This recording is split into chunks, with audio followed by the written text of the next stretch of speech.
Better to just...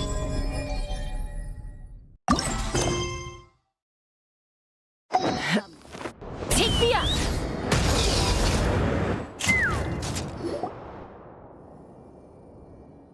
Thank you for waiting. I finished checking your adventurer handbook. Here are your commission rewards. We have no other urgent commissions on the books at present. Thank you for all your hard work lately. Perhaps you two could consider taking a vacation. Amazing! Paimon never thought we'd end up having downtime and not cry. Things were pretty hectic when we first got here. Everywhere you looked, it was either the wild hunt causing chaos or the Fatui stirring up trouble. It felt like this whole region was one giant slime in a barrel, ready to go boom at any moment. Sure have. Things were looking pretty dicey, but in the end, we managed to turn it around. Whoa! Paimon just got deja vu! Oh, that's right. It's because we've done this like a million times now. Ah, yes. Are you two aware that the Moon Prayer Night is soon to take place? Oh, yeah! Llama told us that was coming up soon. Wait, why do you mention it, though? Do people in Nasha Town celebrate it, too? Paimon thought it was just for moon goddess worshippers. You're partially right. Most people in Nasha Town just see the festival as an opportunity to do business. They do not concern themselves with the religious element. The festival was first celebrated by the Frost Moon Scions. On this day, they would wear moon prayer blossoms and celebrate the birth of the moon goddess through song and dance. They would also prepare food and handicrafts and give them as gifts to others. Over time, it became Nodkrai's most lively festival. Oh, sounds like fun! Great! Well, in the meantime, since Catherine doesn't have any commissions for us, let's focus on some personal business instead. When we first got here, you mentioned that this was where your spaceship landed? We didn't get to follow up on it at the time, because we got wrapped up in that whole rare situation, but now we can finally start investigating it properly. Well, there's a saying Paimon's heard around these parts, which goes, if you lift up a rock, you'll find something you weren't looking for. By that logic, you'll never find what you're looking for while you're searching, but the moment you stop looking, it'll jump right out at you. Could be worth a try, though, right?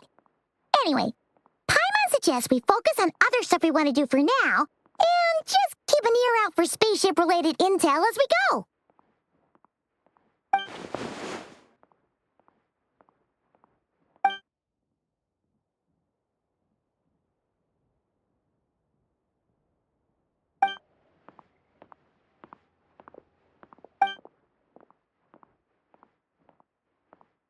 What's wrong?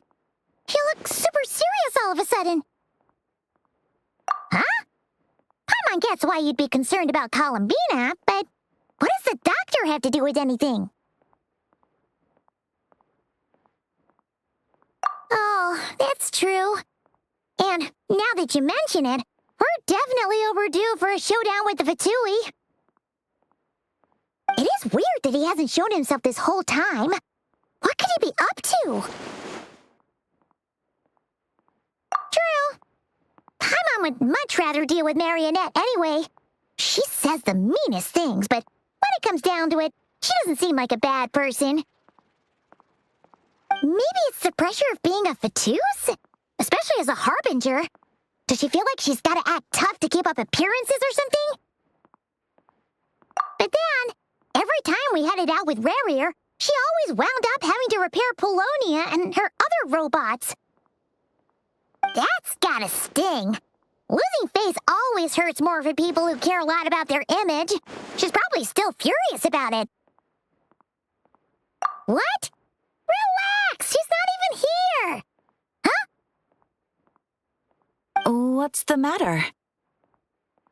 Oh, nothing! Sorry, we'll be on our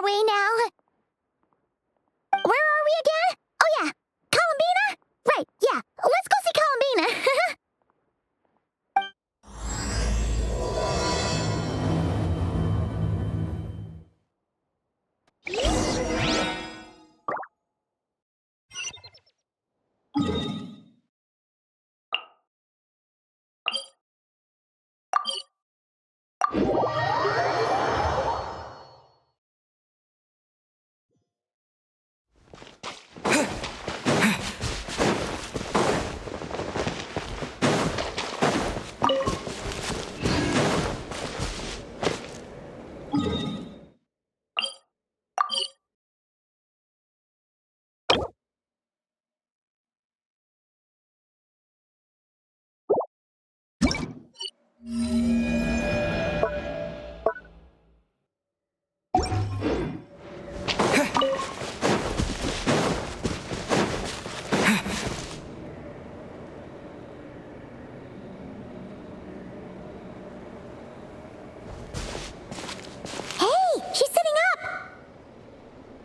me sitting here a rare sight? No, we just thought you'd be resting. Perhaps I would have been, were it not for the sudden arrival of some unexpected guests. Not that I consider it a disturbance. After all, you are the only ones who are free to enter. Would it not be a little unfriendly of me to lie down while we speak? I didn't realize you put so much thought into little things like that.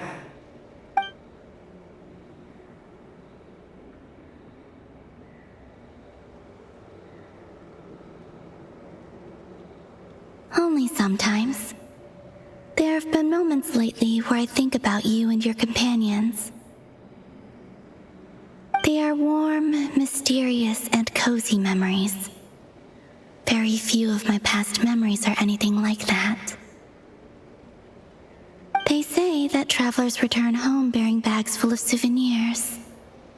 But my luggage was empty, and I believed it would stay that way. Return home? So, you're still planning on returning to the moon? Yes. This planet continues to reject me, reminding me that I do not belong here. If I remain in Teyvat, there will come a day that I disintegrate. And I don't mean reduced to dust, or turned into food for the flowers. I mean, I will cease to exist entirely. All right then. Well, we're sure gonna miss you. But it sounds like we'll have to say goodbye. How do you intend to return? The moon prayer night is soon to arrive. On that day, the moon will be closest to Teyvat. The Kuvaki in this land will reach its peak at that time. I merely need to grasp the tide, and with relatively little effort. Oh, Paimon gets it! It'll work like a slingshot! You make it sound like she's gonna get blasted up to the moon. If I did that, I suspect I would crash into the false sky. I will be using a much gentler approach, but I do like the analogy. It's fun. You see? She gets Paimon's sense of humor. In the blink of an eye, the time has come to part ways. It does feel that way, doesn't it? Time seems to fly fastest when you are enjoying it. I have always thought of myself as a wanderer on this earth, and it has never expressed any desire to keep me here. Yet, just as I plan to depart, it tugs at my arm. Is this a gesture of affection? Or is the world mocking me? Oh. Were you hoping I can answer that? Yes. You are a traveler, so you must have a lot of experience in this area. Then, what I would say is, enjoy the moment. That's right! Don't overthink it! Happiness is happiness and joy is joy! The point is to enjoy it, not analyze it! I see. Then what I would say is, even though I am very tired right now, I am still happy. I can't tell from the tone of your voice. Oh, really? You don't think I sound happy? I'm just kidding. I could tell you were in a good mood today from the moment we saw you. A joke, albeit not a funny one. Anyway, I assume you're here about you-know-what. Give me your hand. Actually, it's not that. There's something else we wanted to discuss with you. Oh, then, do you still still want to give me your hand? Or Sure.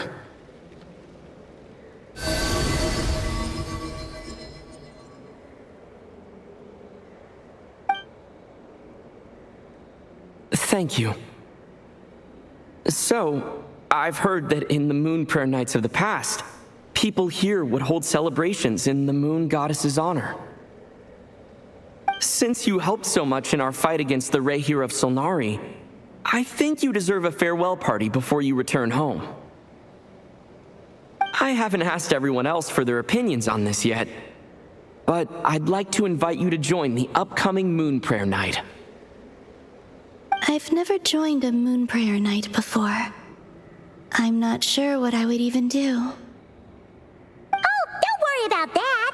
We take care of everything. All you need to do is show up. Of course, there's no need to force it if you're not feeling strong enough. It's just, this kind of felt like a golden opportunity. But they call me Kutar, and the Fatui have an arrest warrant out for me. I shouldn't appear in public right now.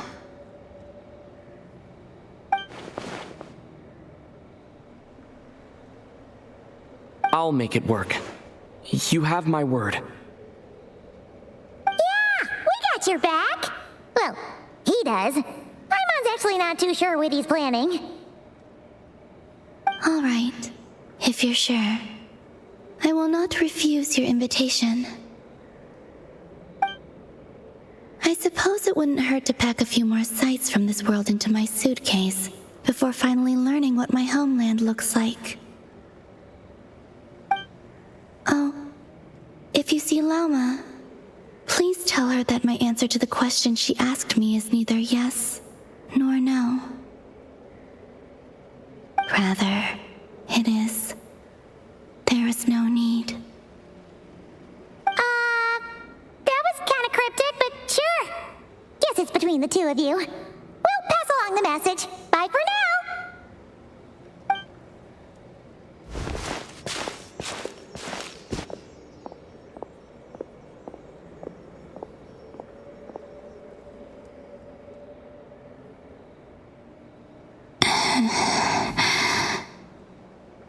And also, I do not know.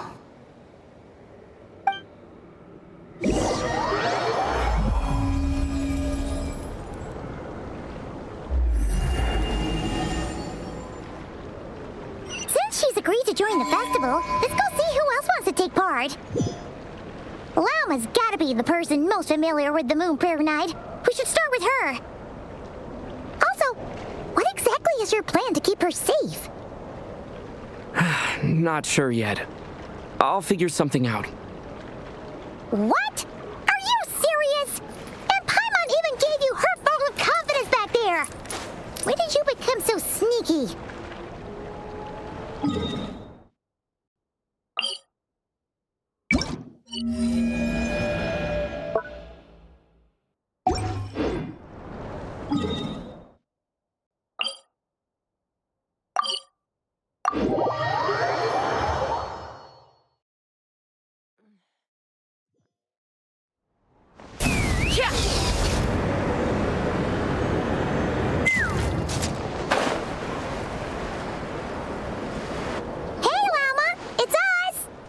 Huh? VARKA? What are you doing here? Beats me. I had a bit too much to drink last night, and when I woke up, I was on Hisi Island. Mr. VARKA is helping to oversee Nasha Town's preparations for Moon Prayer Night. He is here to go over some details regarding the decorations and custom cloth designs. Right, yeah, that too. What do you mean, that too? Yes, celebrating this festival is a long-held tradition here in Krai. On this day, the crescent moon at the top branches of the verdant crest turns into a full moon, and the moon prayer blossoms bloom with a special radiance. Our people take these to be blessed omens. It's an especially welcome event coming off the back of all that. Nasty business with Rare. Everyone got put through the ringer recently, and now they're looking to turn their fortunes around.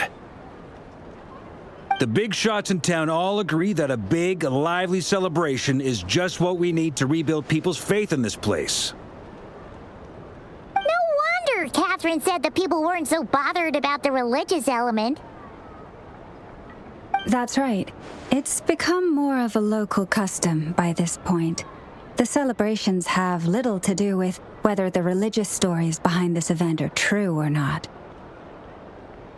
Even the Frost Moon Scions are eagerly awaiting the coming of Moon Prayer Night, despite now knowing that their past beliefs were founded on a falsehood. That's fair. It's a bit like the lantern ride in Liyue. It's a chance for people to enjoy themselves, not debate the existence of the Adepti. Oh, one other thing. We just went to see Colombina. We went ahead and invited her to take part in the festival this time. Hope it's okay. Wait, so, you mean she agreed to it? Huh, that's quite a surprise. Then I suppose that she intends to return to the moon on that day.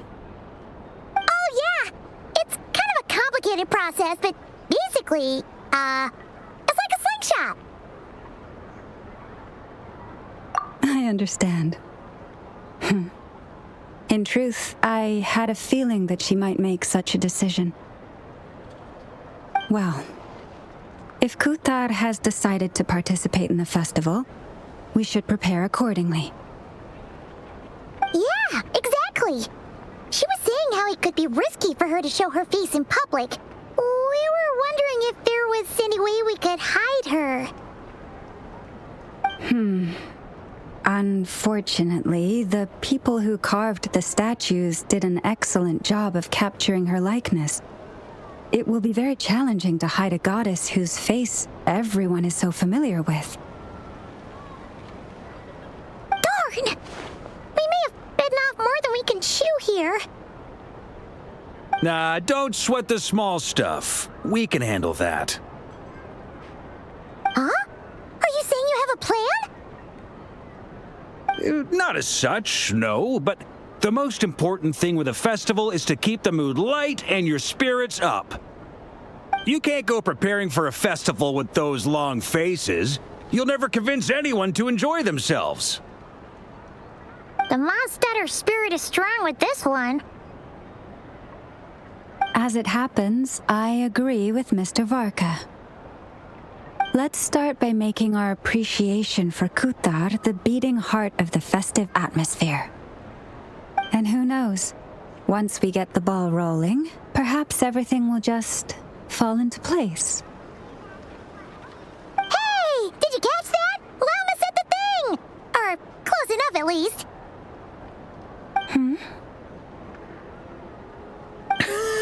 I'm looking forward to the Moon Prayer Night already. We have a festival in Mondstadt called Windbloom, and you can always tell which couples are celebrating it for their first time by the smiles on their faces. Big, beaming smiles like their whole face is glowing. And I have a feeling we'll get to see that same smile on the Moon Goddess's face at this festival. Not quite the same, surely. Anyway, I'll take care of business in the city, but I'll have to leave the decor up to you and the Frost Moon Scions. No one else can capture that traditional aesthetic quite like you guys. But lastly, there's the final key element that brings the festival to life. Companionship. Before you leave, let me show you something that we've been preparing. Mr. VARKA had asked to see it already, so you may as well tag along. Also, I have some further questions about Kuthar's decision.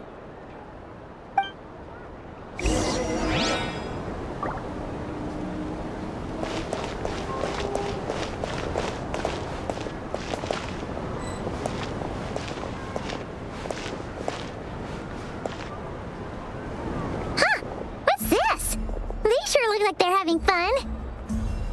I believe so. Kuhenki seem very skilled at playing drums like these, although I'm not sure where they learned it from. Maybe it's an innate talent? In their eyes, they're probably just playing with toys. Wanatar! You want to play too?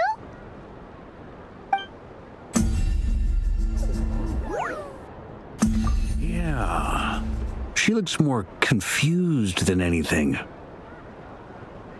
we can teach her next time if we get the chance.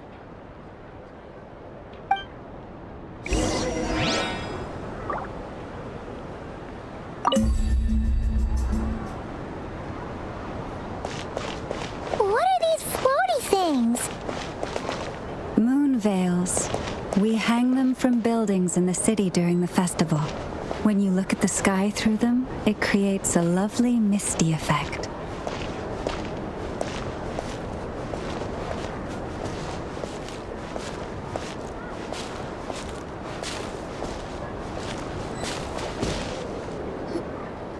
Everyone seems hard at work. They're preparing items for Moon Prayer Night. For instance, the sculpture being made over here, Mr. VARKA and I were just finalizing the details of where it will be placed. Ah, there she is. I didn't know the finished article would be so large. Not to worry, though. All the necessary arrangements have been made. Just let me know once it's ready, and I'll get some people to ship it over. You have my thanks. And over here, we are preparing a very traditional confection. Oh, look at all these colors! It looks great! Can Paimon try one? Of course. I have a feeling you'll like it a lot. You bet! Sweets and treats are Paimon's favorite! If you included those in the Feast of the Moon, I bet Paimon would have joined the Frost Moon Scions by now. There will also be verdant crests like this present in Nasha Town during the festival. The timing of Moon Prayer Night is not completely set in advance. We make a rough estimate, then observe the changes in the verdant crests and moon prayer blossoms to guide us. As such, the wait itself is a fun feature of this particular festival.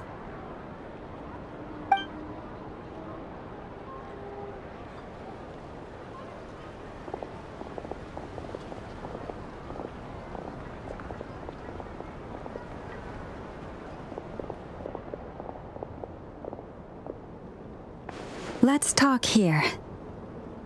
To tell the truth, I am very surprised to hear that Kutar is willing to participate in the festival. I once asked her if she'd be willing to stay with the Frost Moon Scions. I could introduce her to everyone, and we could be a family to one another. She did not answer, but she has not appeared here since. I took this to mean her answer was no. But if that were the case, she would not have accepted this invitation.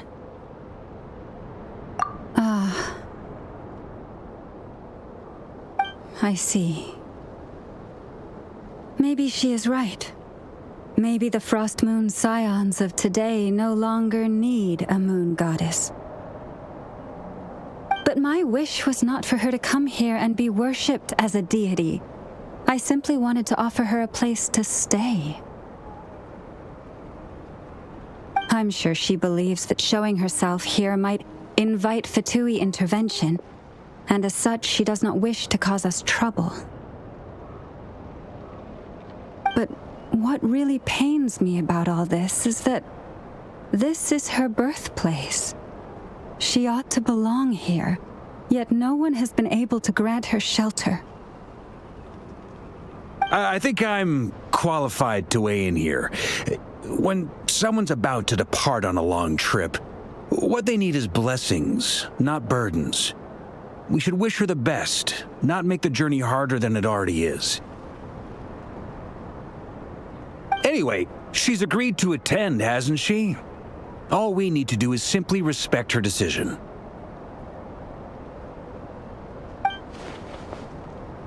I see your point. Yes, she will soon depart after all. Our job is to leave her with some happy memories. Besides, who's to say her journey to the moon is a one-way trip? It's not like she can't come back and visit if she wants, right? Paimon agrees wholeheartedly. Festivals are all about having fun, so let's keep it simple. All right, I'm gonna head back to Nausea Town soon. Want to come with? I'm guessing you have some other folks to visit there. Sure thing, let's go! Bye for now, Wilma! Thank you all. Goodbye.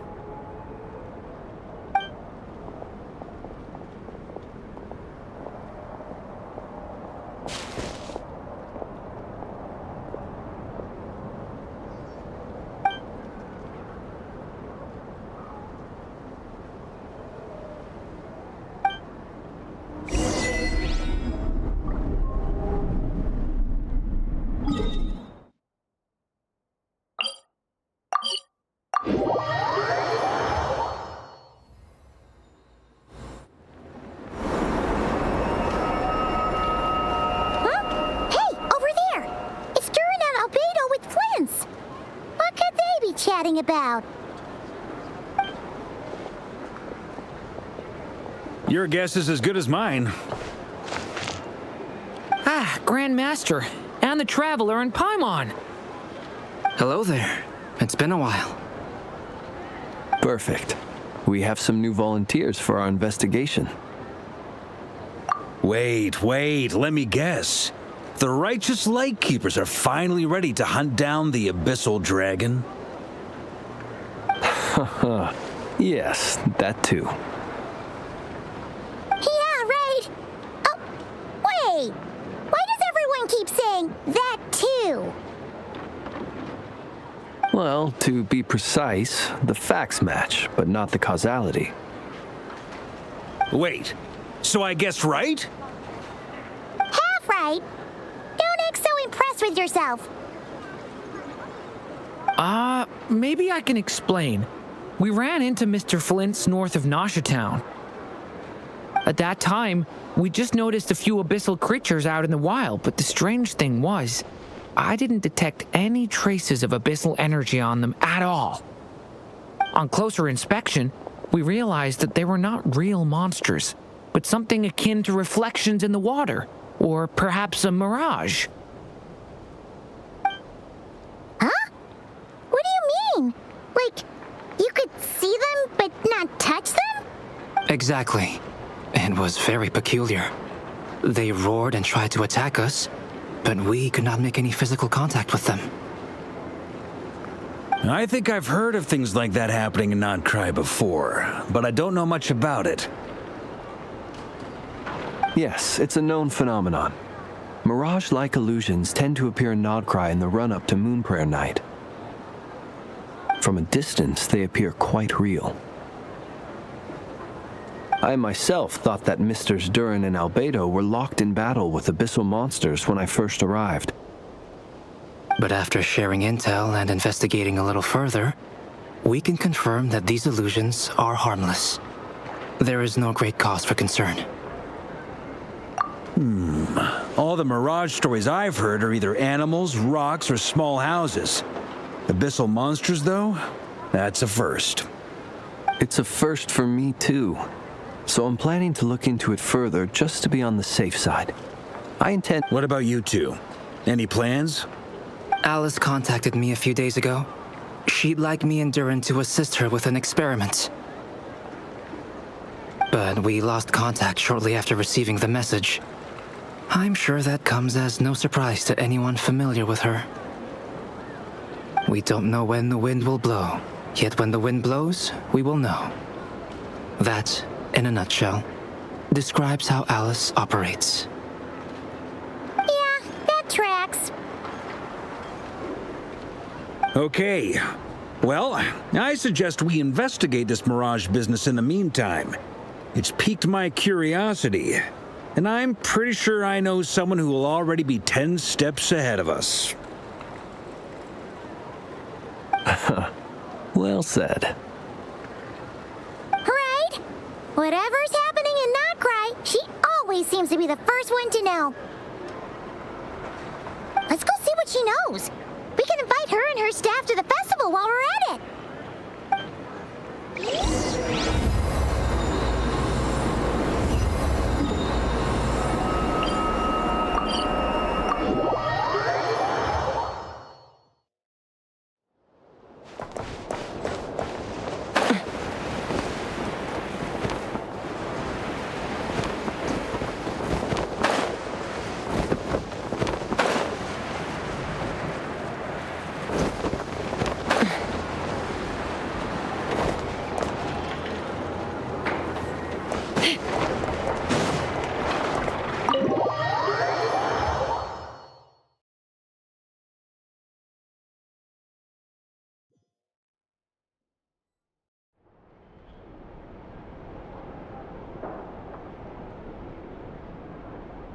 You're right, I have noticed.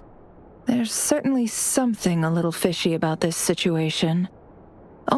Records indicate that this phenomenon can occur in the days before and following Moon Prayer Night. That said, it has always been a rare sight in the past.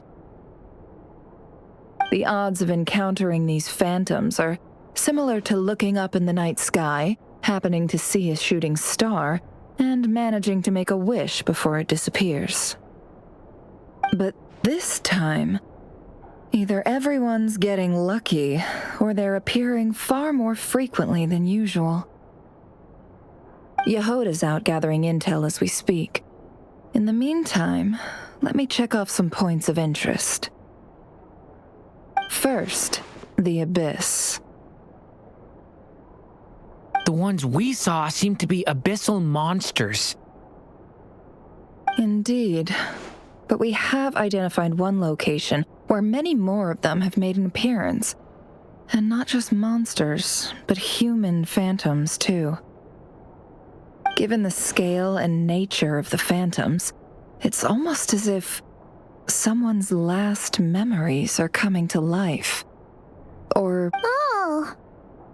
So you mean the phantom monsters are hunting down the phantom humans? Exactly. The phantoms can interact with each other, but we have no means of intervening. In addition, some of the human phantoms would seem to be from the very distant past. This is clear both from the clothing they wear and the stories they tell. They claim to be from Hyperborea, a name which I've heard from Lauma before. If this is true, it means they must be from 6,000 years ago. Did Paimon hear that right? 6,000 years? It sounds like this merits further exploration. That'd be a big help. I'll leave it with you, Albedo. My knowledge of ancient history is non-existent. I used to doze off every time the pre-Knights of Favonius era came up in class. It's quite a miracle that you were able to understand these phantoms' speech, given how long ago they lived. I suppose you're right. But I'll leave the archaeologists to ruminate over that conundrum. As an intelligence broker, my sole interest is in the value of the information I gather. Which, in this case, hopefully means earning myself some good favor with our dear Lady Moonchanter. So calculating. Whew, this intel broker logic always catches Paimon by surprise. Sounds to me like we could split the work up. I think the abyssal phenomenon is best left to Albedo, Flints, and me. Agreed. It coincides with my duty as a lightkeeper. For my part, I'd like to understand the Abyss better. Even a little knowledge would go a long way. This is certainly a rare opportunity to study the Abyss.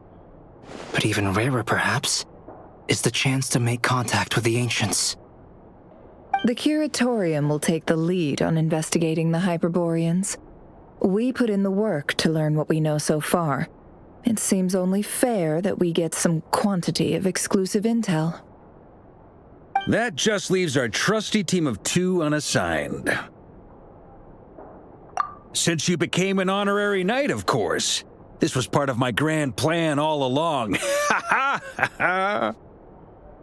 Oh yeah! By the way, we managed to convince Colombina to come to the Moon Prayer Night celebrations. Would you and Yehoda like to join too? She agreed to that? Huh. Quite an achievement.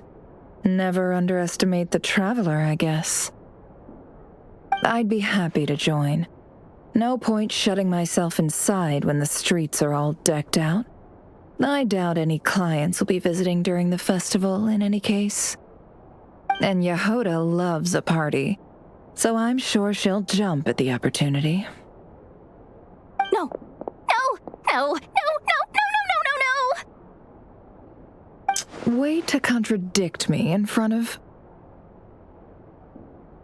Wait! No, that's not what I have bad news, boss! So many people. Alright, everyone inside! Quick!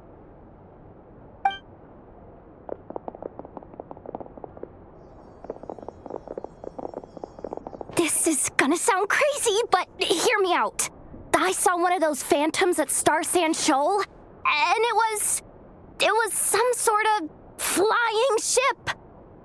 Like a spaceship? That's gotta be the one you came to Tibet in. You said you saw the same thing through the moon marrow, right? Huh? You already know about it?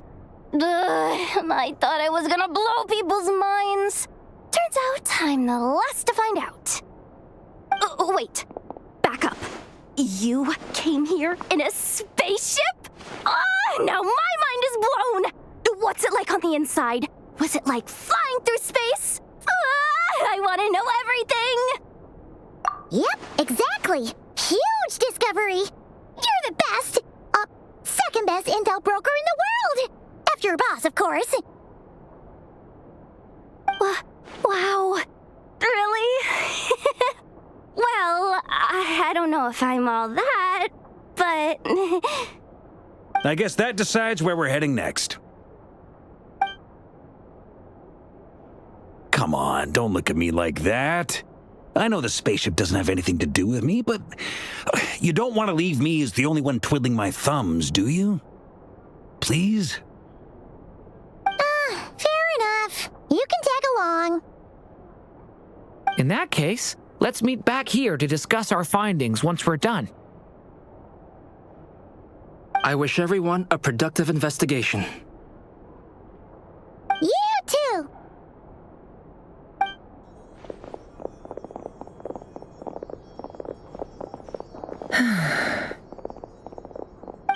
What's up, boss?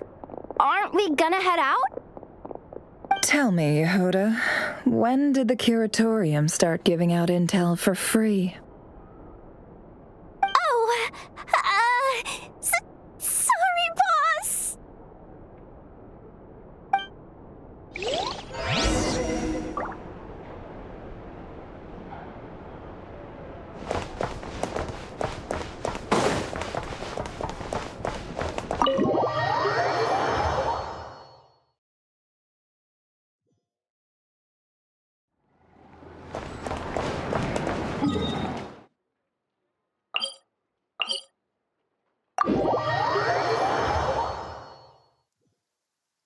Rain.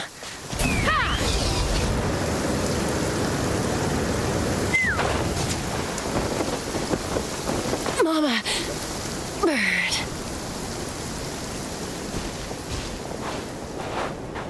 Wow, what do you know? Yehoda was right on the money. This phantom really is your spaceship. But that's so weird. Why would it show up here? Is it some kind of projection? Or a ghost? Like, maybe it no longer exists, but somehow it left an afterimage?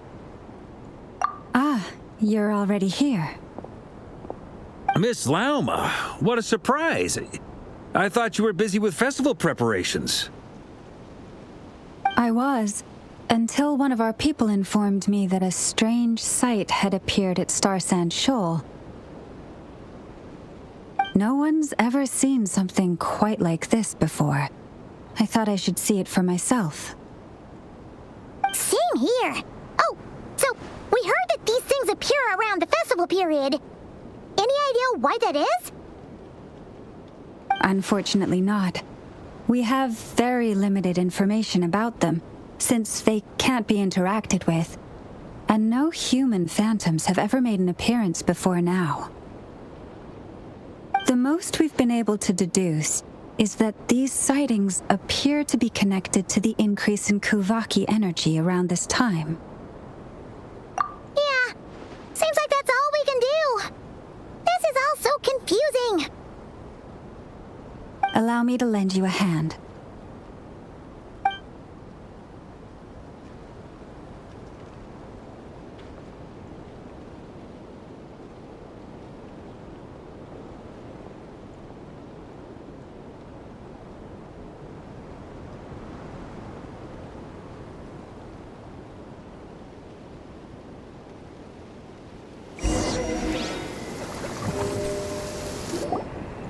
Everyone, our friend here should be able to provide us with some information.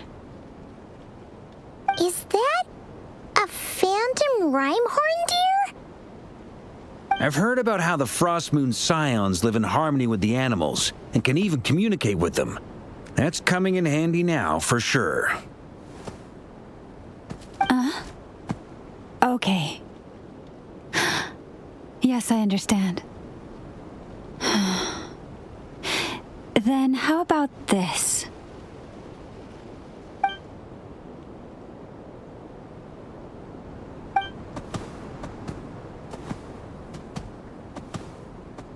Oh, it's leaving.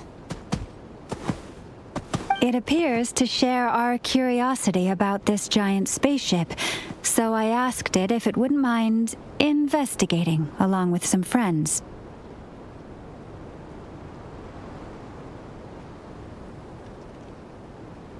In return, I told it about some nearby spots where the wild fruit grows abundantly.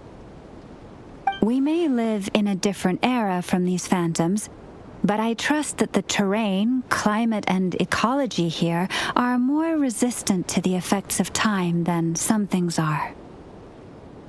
Let's give them a moment and hope for the best.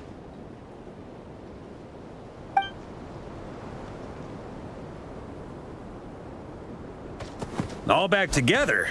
Must have been a lot of fruit. Indeed. Now let me ask them some questions.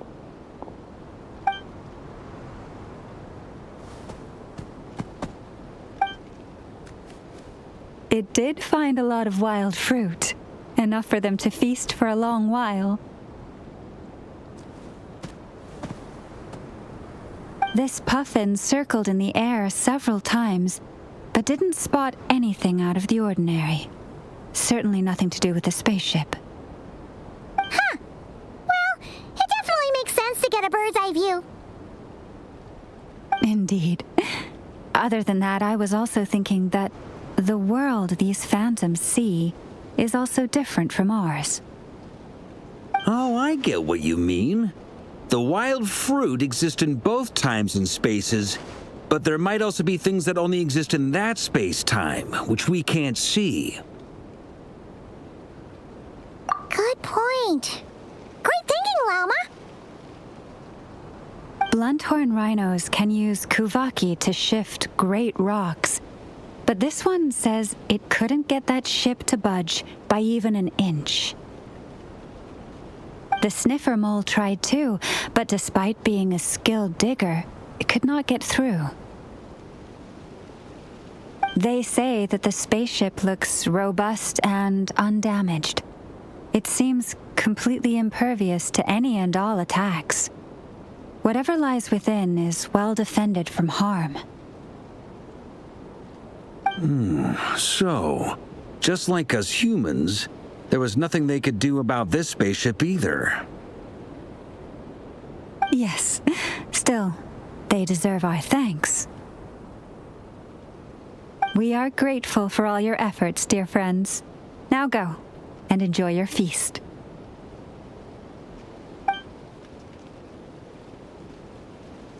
I've noticed some other human phantoms gathered nearby.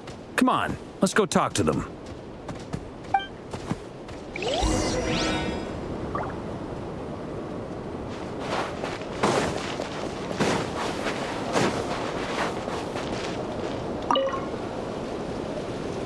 What is this thing? I've never seen it move, and there's no way to get inside. Goodness knows. My grandpa says it's been sitting here at least since his grandpa was still alive. What about his grandpa? Did he say anything to your grandpa's grandpa about it? Huh? I don't know. In all likelihood, it was here back then too. Hard to imagine something this huge could move. Guess that means that as far as they're concerned, this ship's been around a long time.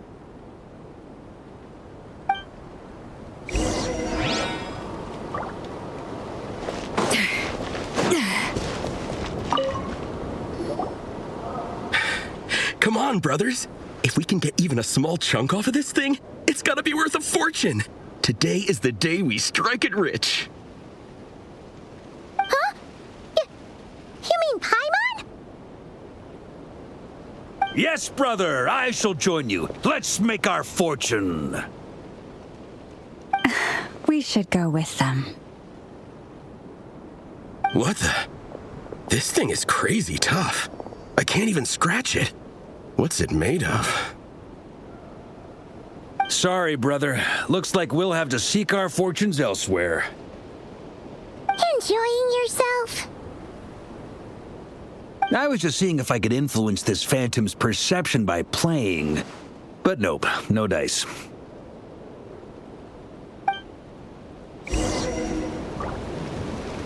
I'm sure we're all starting to build up an idea of what's going on here now that we've spoken to some of the people. These phantoms are reenacting real historical events in Krai. It's almost like we're in some kind of interactive stage play. We can talk to the actors, but the plot is fixed and we can't influence it. It makes sense. History is set in stone. The objective facts of the past cannot be changed. Paimon totally thought you were just goofing around earlier. But actually, you were doing some serious investigating. Of course I was. Anyway, at this point, I think we're forced to conclude that although the Phantom spaceship is right there in front of us, we aren't going to learn much about it from these people.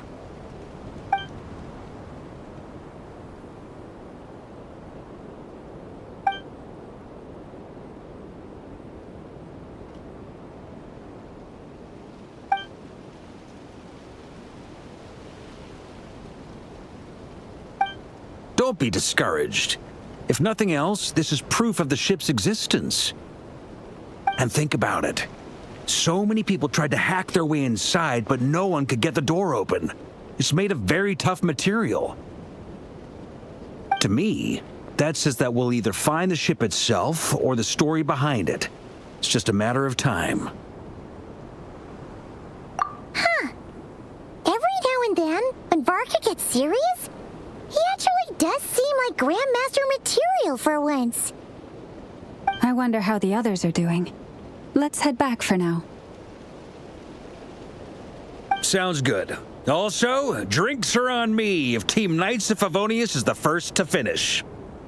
Wait, we have a team name now? Am I in Team Knights of Favonius as well?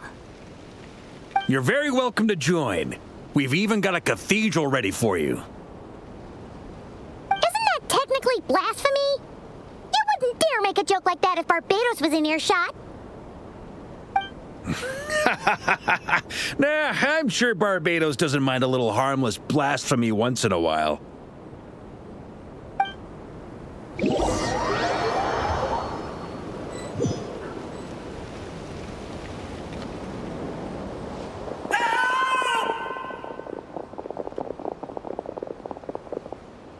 Oh, no! Get away! Oh.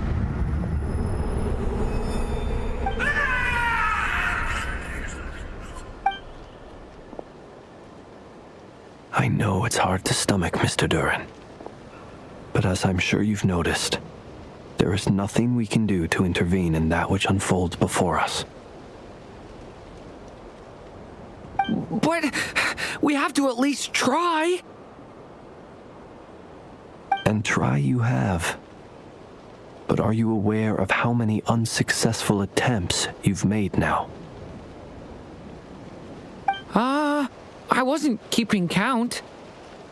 I'm afraid this is the 39th failure so far. Or the 5th if we're only counting this particular victim. There are no indications that these phantoms may be altered in any way.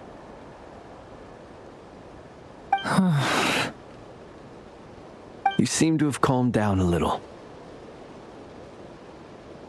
I'll make us a fire.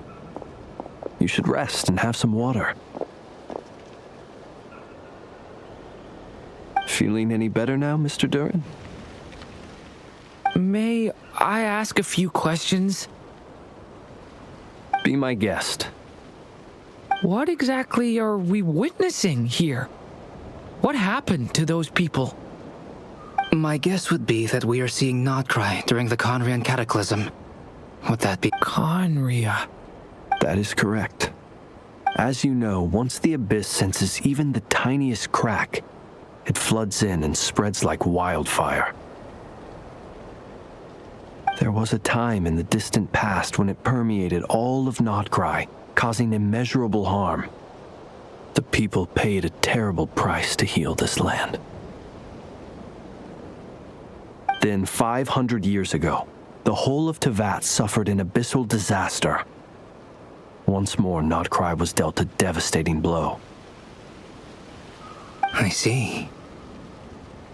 In the face of the abyssal onslaught, all were like grains of sand tossed around by a tidal wave, be they human, fae, or god.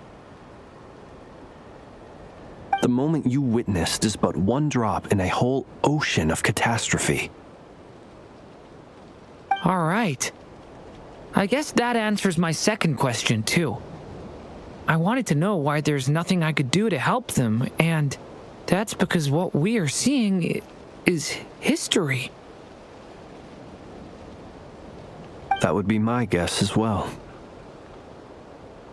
As I understand it, history and fate are not all that dissimilar. The latter may be unseen to us, but both are immutable. Yes. Fate was determined long, long ago. I still have a couple of other questions for you, Mr. Flint's. You mentioned more than one abyssal disaster that has struck this land in the past. How can you be sure that what we're seeing is from the Conrian incident? And also, how are you able to stay so calm when you're talking about these events? From everything I know about you, you're not cold or ruthless, and you're not indifferent to the suffering of others. Alas, I am forced to show my age. I must be 600 or 700 years old by human measure. Wait, so you... One is not easily moved by history when one has witnessed the truth firsthand. I'm sorry. You needn't apologize. Your passion is a good thing to have. Treasure it, because someday you may find it in terribly short supply. Now, at the risk of offending you, I have a question in return. Your curiosity toward the Abyss, is it born from hatred or because you sense its call? I only ask because I kept a fragment of Rerir's body in my lantern for a short time. Specifically, his heart.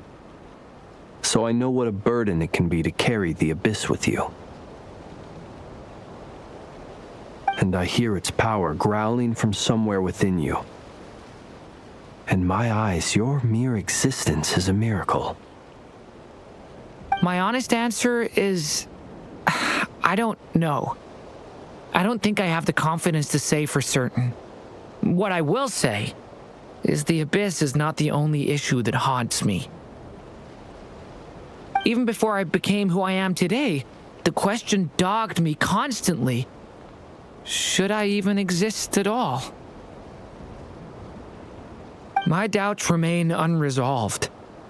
But when we fought Rerir, something became a little clearer to me. Sometimes it is the darkness within us that allows us to achieve the impossible.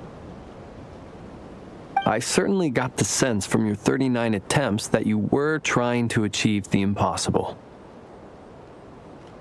It sounds like you've resolved to see the truth for yourself. Absolutely. In that sense, he and I are quite similar. Then I wish you every success. I look forward to the day of your transcension. Well, if everyone's caught their breath, I suppose we should head back. Oh, and one last thing. I'd appreciate if you kept our discussion about history a secret.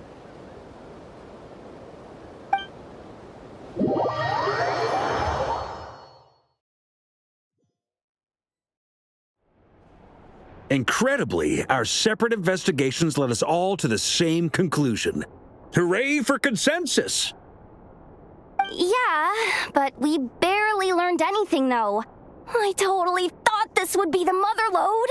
Talking with the ancients?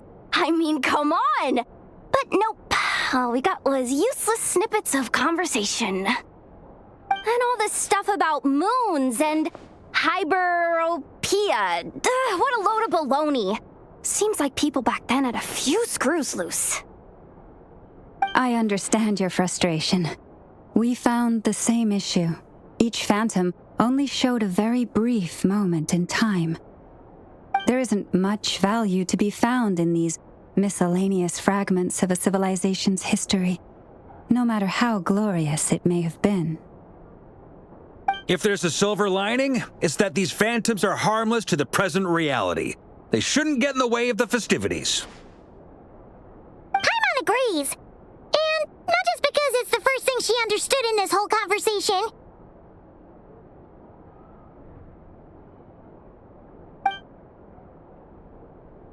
You look disappointed, Nefer. Is something the matter? What do you think? We all worked our tails off, but the only one to gain anything from it was you, Lady Moonjanter. Well, please do share the Hyperborean records with me. I will gladly inscribe them in our people's documents. Oh, duh! Yeah! That was it! Hyperborea! Hyperborea. I'm serious. Only an expert in the Frostmoon Scions and their history can turn these records into valuable research material. The alternative is to let them gather dust on the curatorium's storage shelves until the pages turn yellow. Nefer, you're wise enough to know that cooperating and sharing the profits is the best course of action here. Well, that goes without saying. Sure, let's do that. Huh? But didn't you say we aren't supposed to give out intel for free? Sorry. Shutting up. Now is not a good time to push Nefer's buttons. Anyway, back to Moon Prayer Night. I'm thinking that we should prepare something a little special, aside from the usual decorations and so on. You mean a parting gift? Can't go wrong with food. Although, does food go bad on the moon? Perhaps a lantern would be a better choice. It might be dark up there. It could prove difficult to light a lantern on the moon. Magical stones might serve that purpose better. What about a clockwork mecha model from Fontaine? I've got a whole bunch at home. I use them for fighting practice in my free time. None of these sound like things she would be even remotely interested in. But we don't interact with her enough to know what she likes. Yeah. It would really save us the guesswork if someone could find out what she's into.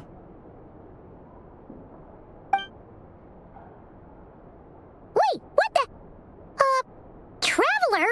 They're all looking at you. Great! Haha, problem solved. Now, I need to stop by Dory's. Gonna need her help sourcing a bunch of stuff for the festival. Then let's leave it there for now. We all have our own business to attend to. Traveler, if you find out what Kutar likes, let us know right away.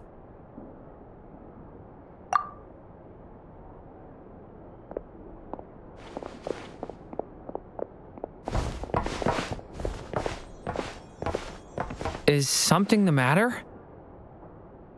I'm fine. It's just... I'm still feeling a little rattled after witnessing the horrors of the abyss. But it's okay. This is something I have to work through. I'll be all right. Thanks for your concern. Well, don't put too much pressure on yourself. If you ever feel like something's wrong, physically or mentally, we're here to talk. Come on. Stop treating me like a kid.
Oh, well, looks like we just came at a bad time.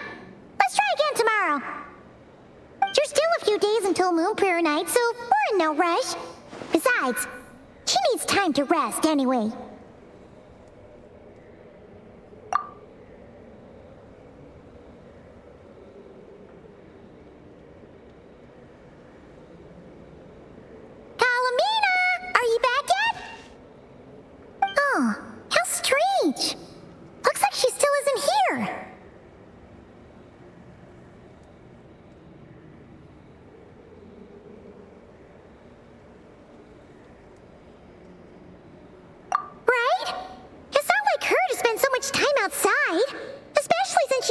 Attracting unwanted attention. What about Lunatar?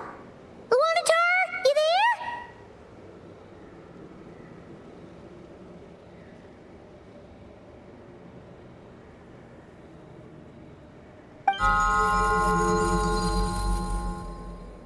Hey! Do you know where COLOMBINA went?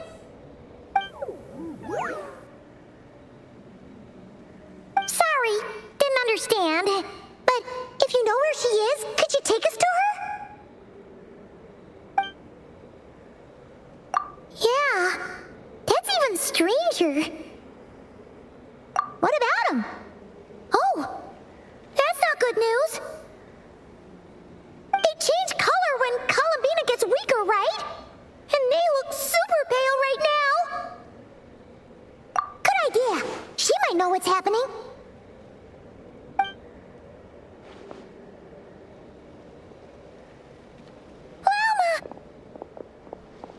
Ah, it's you. How is Kutar? Is she okay? No, she hasn't. I came here to check on her after I noticed the flowers had changed color.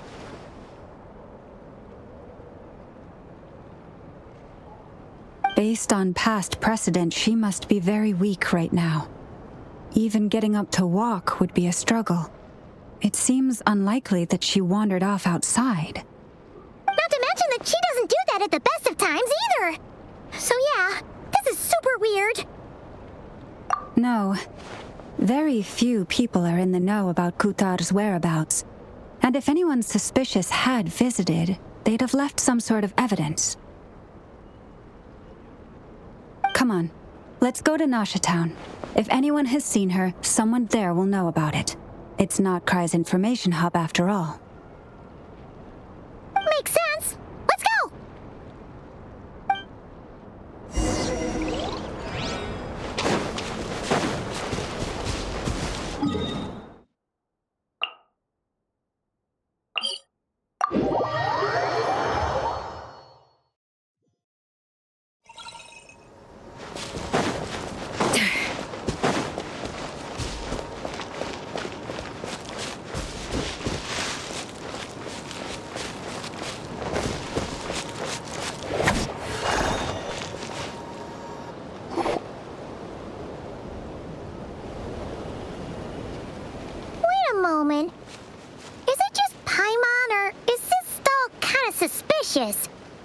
No, I don't recognize it. Alas, your free and easy adventure time is over. Now, prepare to face the final boss of Nod Krai. Whoa! Where'd that voice come from?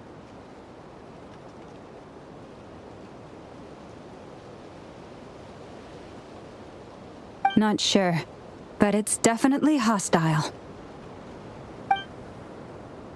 No, no, no, not that way. The final boss is right here. The sniffer mole?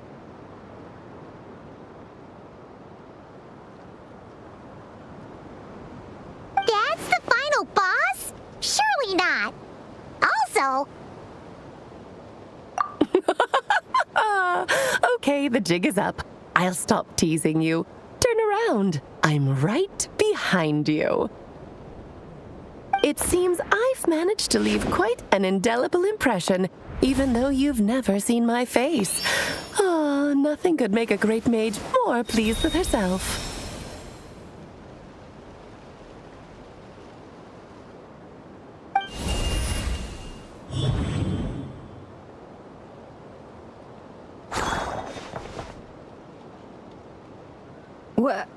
What is going on?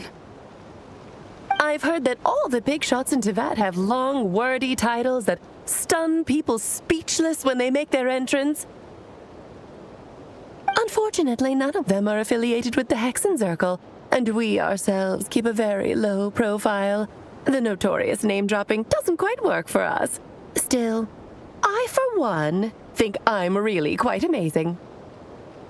So that didn't stop me from coming up with a title anyway. Alice? It's really you this time? Not a lantern or a dodoko, but Alice in the flesh? Oh, that's right. So, what do you think? How does it feel to finally meet me? You look like... Oh, that's the first thing you thought.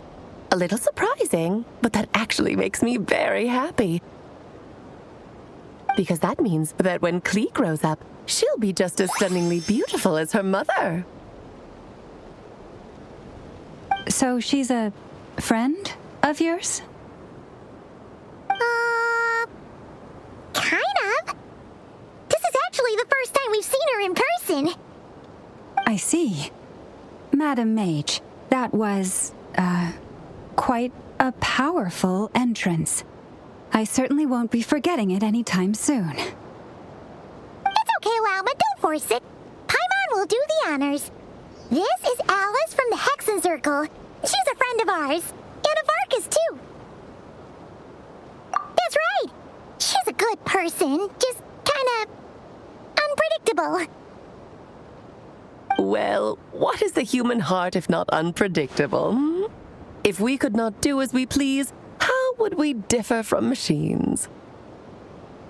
I am Lauma, Moon Chanter of the Frost Moon Scions. It is a pleasure to meet you. Oh, I know. Before you got here, I spent a good, 15 minutes getting up to speed on Nodkrai's present situation.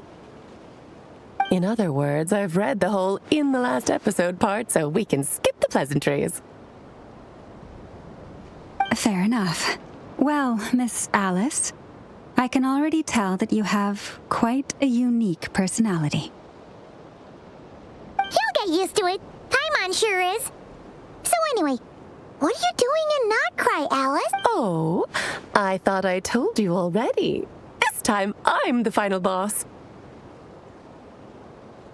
And what a formidable foe I shall be. Powerful, confident, decisive, and good luck finding my weak spot. You will never succeed. Oh, drat! My one weakness, and you found it in an instant. Fate has been dealt a devastating blow.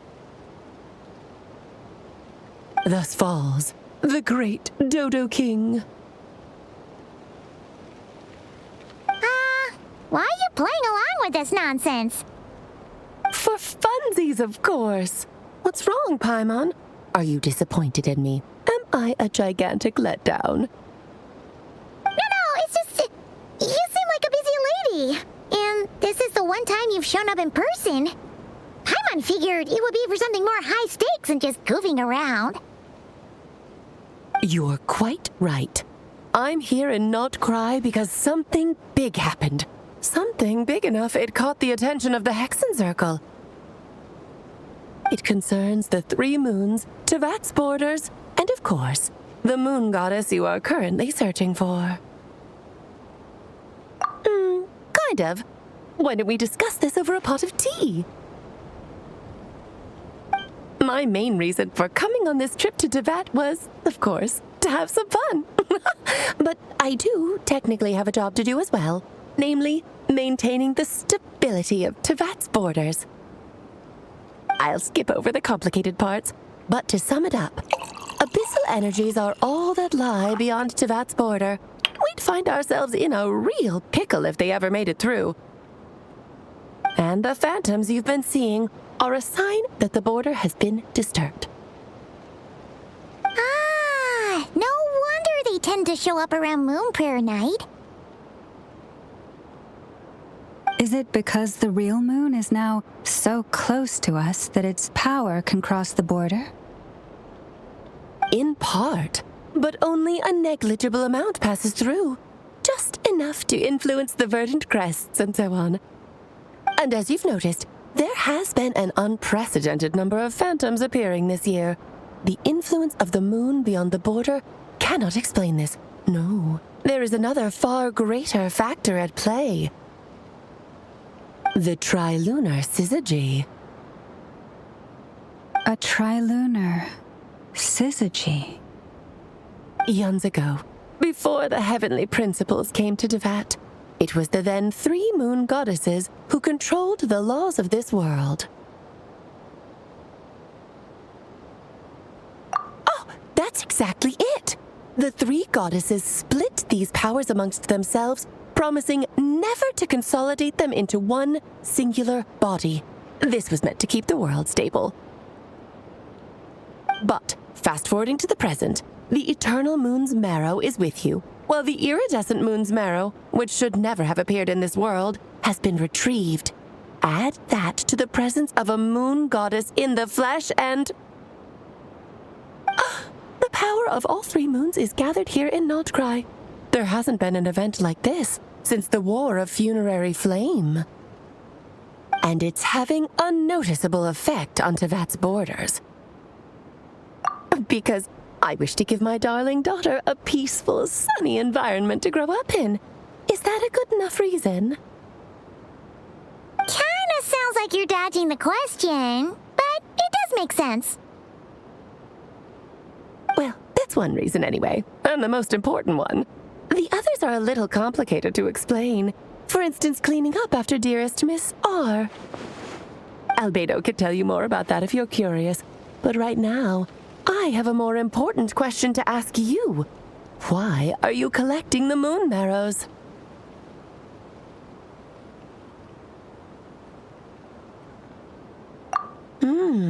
I see. Nicole told me about that legend once. Nicole? You mean Mage Anne? Oh, so you remember. Yes, of course. That was a story about fate, her area of expertise. But back to the story of our dear moon goddess. I'm afraid her intended method of returning to the moon is unlikely to work anymore. What does that mean? She may be missing, but she hasn't gone anywhere. She has disappeared.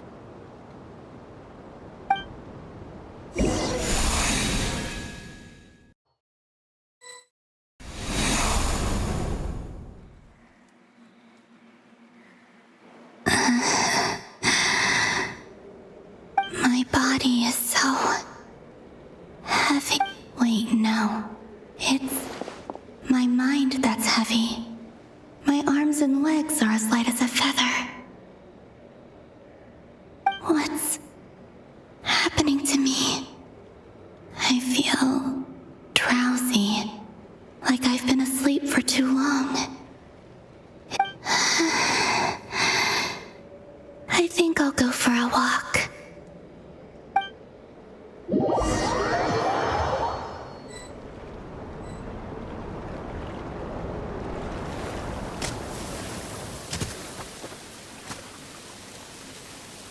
Are you out for a walk too?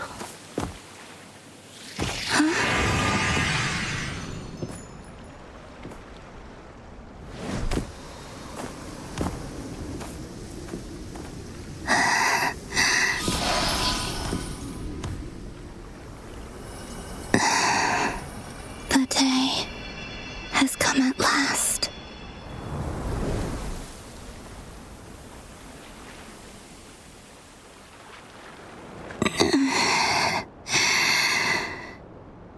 Have I grown so weak that I can't even sustain my physical form? But Moon Prayer Night is nearly here. I was so close to returning home.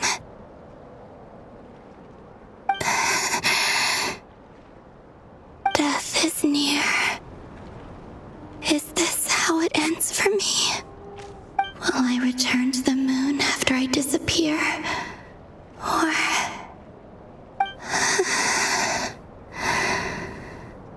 I don't want it to end like this. So far, at least, I still exist. Even if not physically, I can still feel.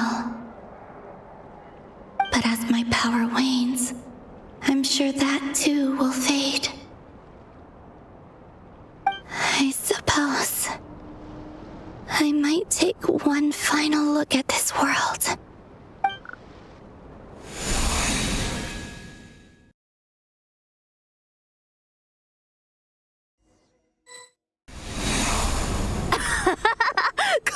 Come on!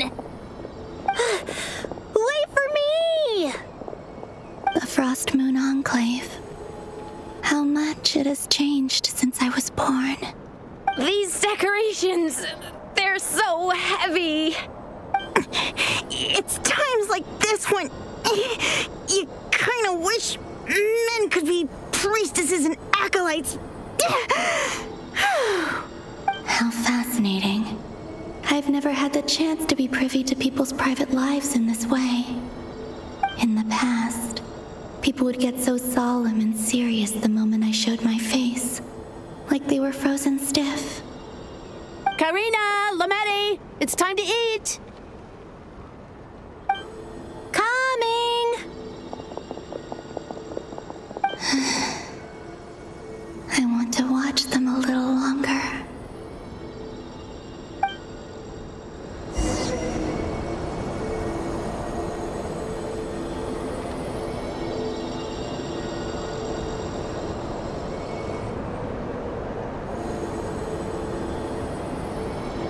So just fill these balloons with air, right? Yep. Try a couple now to test things out. The rest can wait till Moon Prayer night.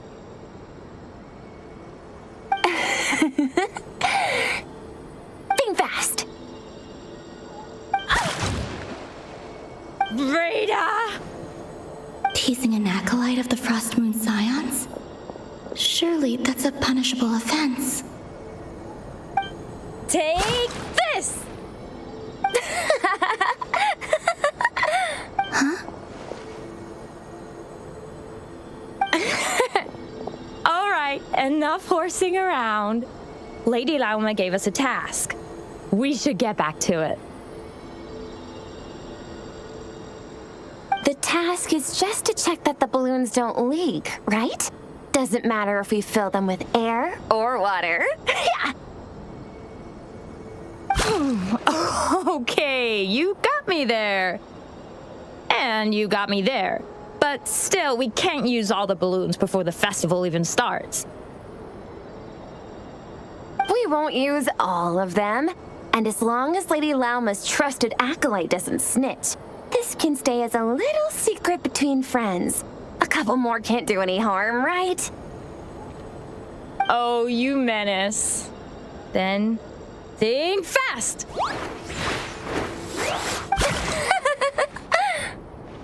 Is pumping a balloon full of water really so much fun?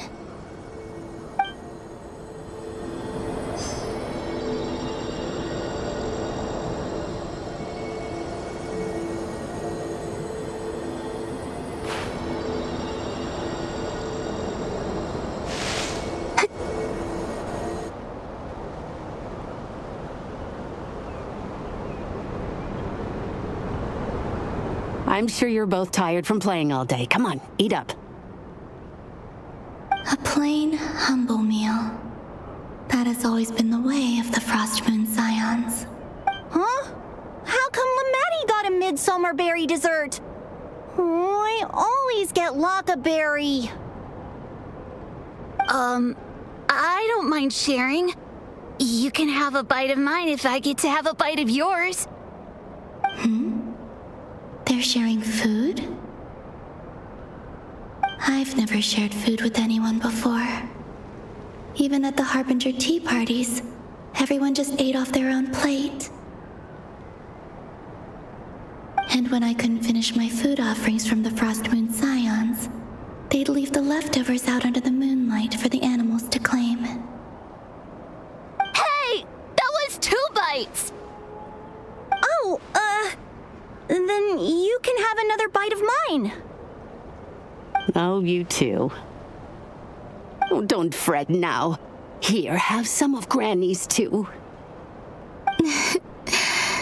So this is what it means to be family.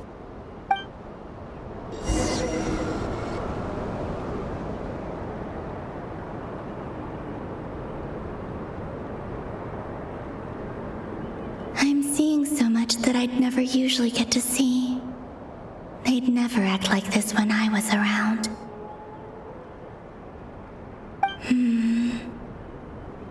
It's nice, being able to just watch people in peace in these final moments. What a rare opportunity. I think I'll go take a look around Nasha Town, too. Maybe the Traveler will be there.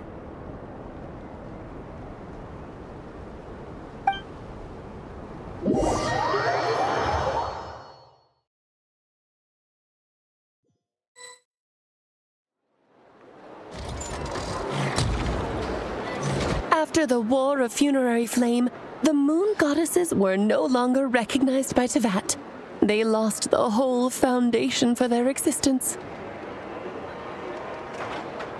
That's why the moon goddess's strength is fading. She cannot withstand the world's rejection of her. To be more pedantic about it, the moon goddesses did something to offend the heavenly principles, and that's why they were ousted.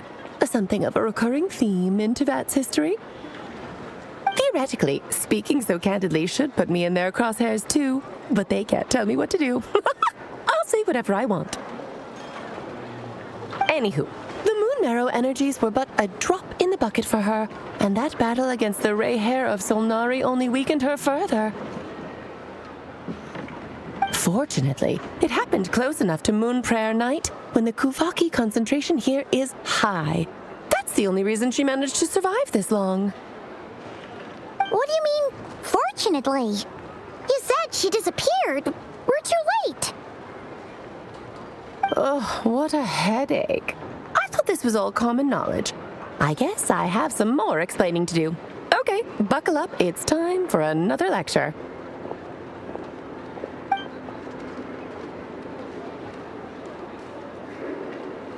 Now, I said earlier that the moon goddesses lost the foundation for their existence.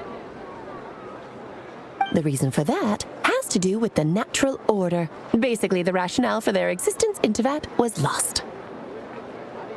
The same logic applies to the present moon goddess, too. Consider her existence so far. Her comrades in the Fatui called her Damselette. And she was worshipped as Kutar by the Frost Moon Scions. But these connections have now been severed, whether by her hand or yours. So, the rationale that once sustained her existence is now gone. Wait, we did that to her? Oh, well, strictly speaking, yes. But let's not start pointing fingers, shall we? I'll only end up as the big bad villain, and that's not the kind of final boss I want to be. Of course I do. I'm only the greatest mage in the whole entire world. Now, if you wish to find your moon goddess, there are two problems we need to solve. Firstly, we'll need to strengthen the connection between her and Teyvat, at least enough to sustain her until Moon Prayer Night. Strengthen her connection? But does that mean I'll have to rally all the Frost Moon faithful behind this? I'm afraid a bygone faith and a former home won't be of any help to her now. Do you know her name? Her name? Yes. Names are very important things. A name is a fundamental concept that anchors one's entire existence. Then your first job is to find it. As a moon goddess, I'm sure she must have a name she identifies with. Neither Colombina nor Kutar is her true name, and she's never really accepted either of them. So, finding out her real name is enough to sustain her existence? Yes, I know it sounds like a small step, but every journey begins that way. So for now, that's all we need to focus on. The second problem is with her plan to use the moon marrows to return to the moon. Unfortunately, piercing through the false sky will take an enormous amount of power. Given her current condition, she won't be able to provide anywhere near enough power, even if she recovers her physical form. But no need to fret. Nicole's the expert in this field, and I'm sure she'll figure something out. Wait, Mage N is going to help us out too? That means we've got 2 Hexacircle mages on the case. This is turning into a pretty big deal. Actually, this is more of a side quest for me. Like you said, I'm a busy lady, so I can't stay for too long. I'll have to return to Teyvat's border soon. That's the upside you get for looking out for my little Klee. Hopefully that will incentivize you to carry on keeping her company in the future. Anyway, jokes aside, you'd better get moving. It will take quite a miracle for the moon goddess's consciousness to hold out till Moon Prayer Night. Oh, I suppose I might as well tell you where Nicole is before I leave. Off you go now. Time to meet your new friend. Oh, yes, and a little suggestion. Don't forget to mind your heads. What? I wonder how Durin's doing. I should really go see him before I head back. You really are super super busy. I most certainly am. There's so many children I have to keep tabs on just in Mondstadt. Durin, Albedo, Venti, VARKA. Krai didn't make the list, huh? Of course not. Krai is my pride and joy. I have no qualms about her, because she's the best child in the whole wide world. Yep. Klai's a little angel. I'm glad you agree. Well, all the best. See you when I see you.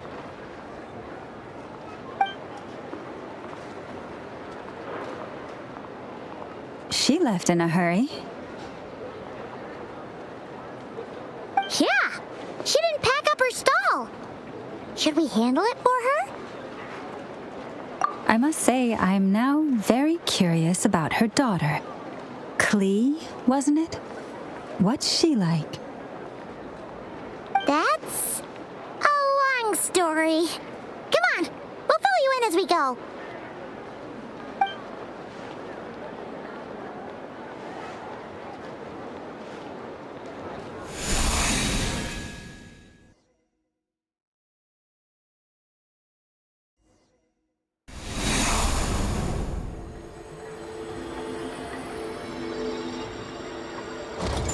What a lively place.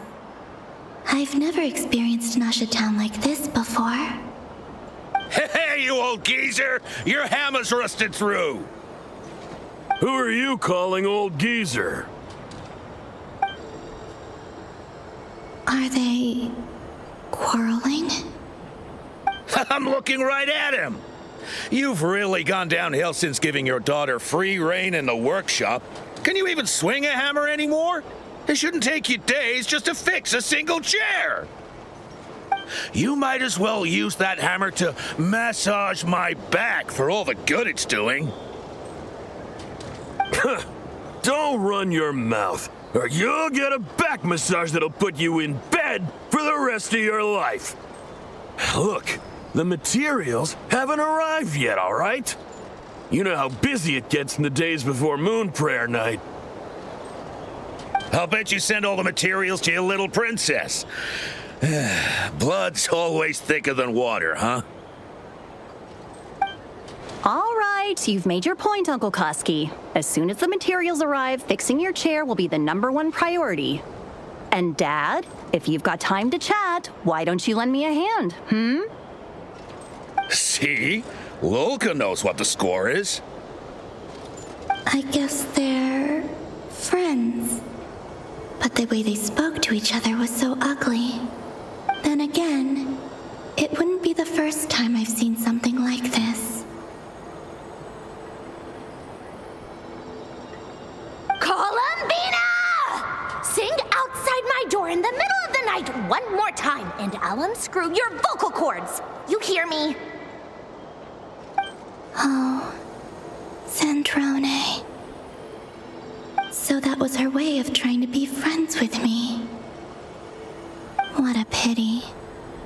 I won't get the chance to say any ugly things in reply.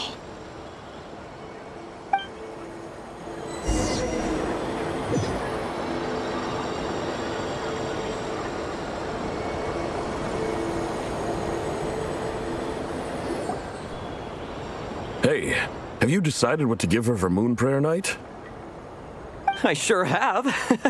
She's gonna get the surprise of her life when she's least expecting it. Then I'll whip out the ring and pop the question. The surprise of her life. What a fun turn of phrase. Cool, I get the picture. You can spare me the gushy details. Ooh, looks like we have a customer. Hello there, ma'am. Would you like some moon prayer night candy? Huh? Is he talking to me? Can he see me? Here you go. Oh. Come back anytime. Right. Now, where were we? I don't don't know why, but I still held out hope.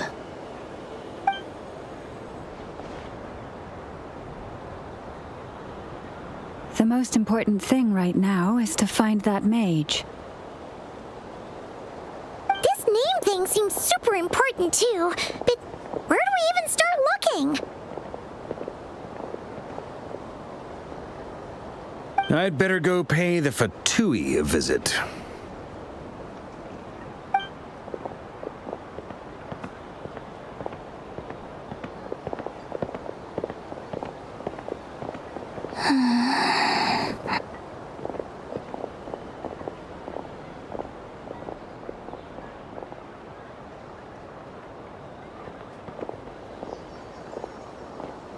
Colombina?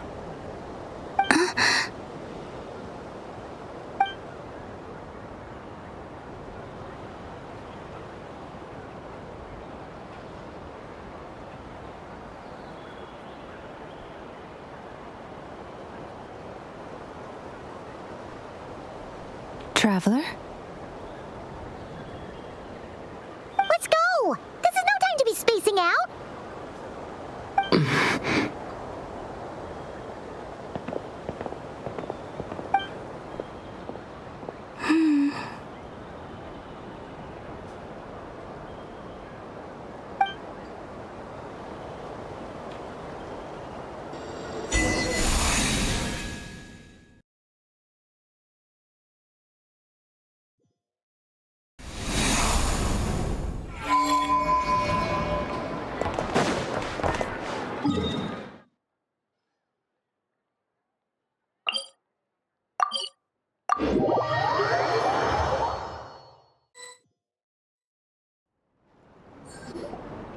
Where are they going? They mentioned a mage and a name? So, Mr. VARKA, are you acquainted with this Nicole? Or should I call her Mage N? Not really. We've never met, though she has come up in conversation. From what I've gathered, Alice kinda took Nicole under her wing. Taught her how to speak in a more ladylike fashion, that kind of thing. Huh. Hard to imagine Alice as an etiquette coach. Yeah, Alice is a larger-than-life personality, I'll give you that. But then again, that's why she's able to draw such an eclectic mix of people into her inner circle. If I remember correctly, being an interesting person is actually one of her main entry requirements. So, if you ever wanted to join the Hexenzirkel, I'm sure you'd both be eligible to apply. Hey! Don't go around making promises on Alice's behalf! I wouldn't dare. I'm just trying to paint a picture of the Hexenzirkel for you. Okay, sure. Anyway, since none of us have ever met Nicole, how are we supposed to find her? We can't just go up to every woman in sight and ask, "Hey, are you Nicole?" Maybe something she's wearing will give it away?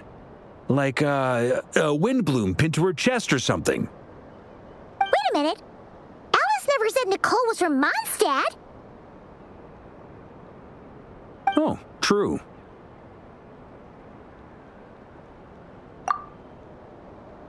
That would be this young lady, then?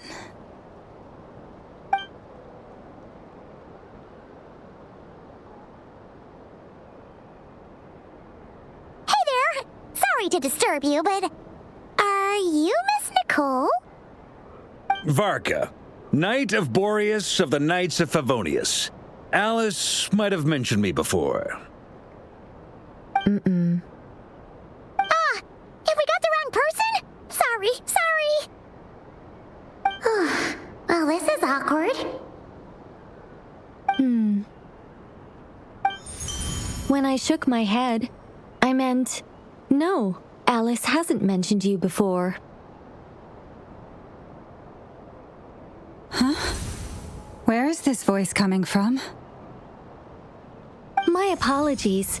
For certain reasons, I am unable to speak.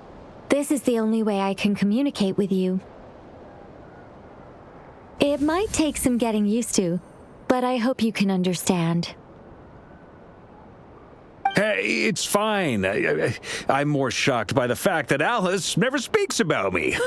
I mean, As for you two, we have crossed paths twice before, but it is nonetheless a pleasure to finally meet you. Oh, it's really you! Thanks for all your guidance in the past! You're quite welcome. This time, things are different.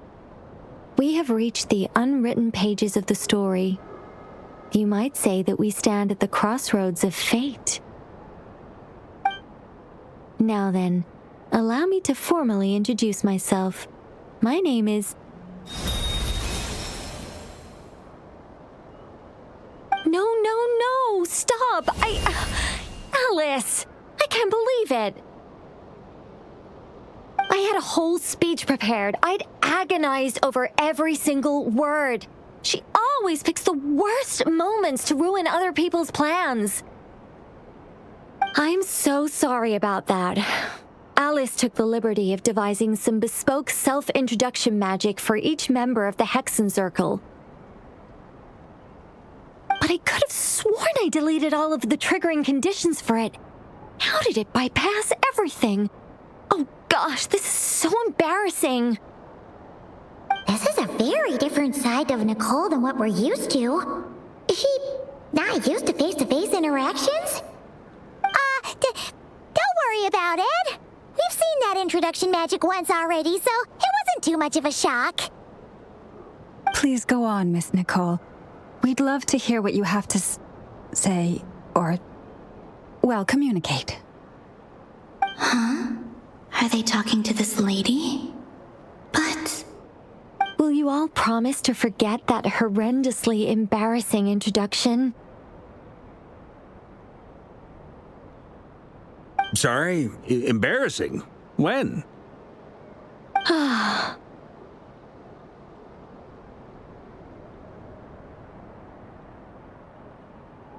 Yes, my name is Nicole, and I am one of a very few angels who have retained both their preferred form and their power.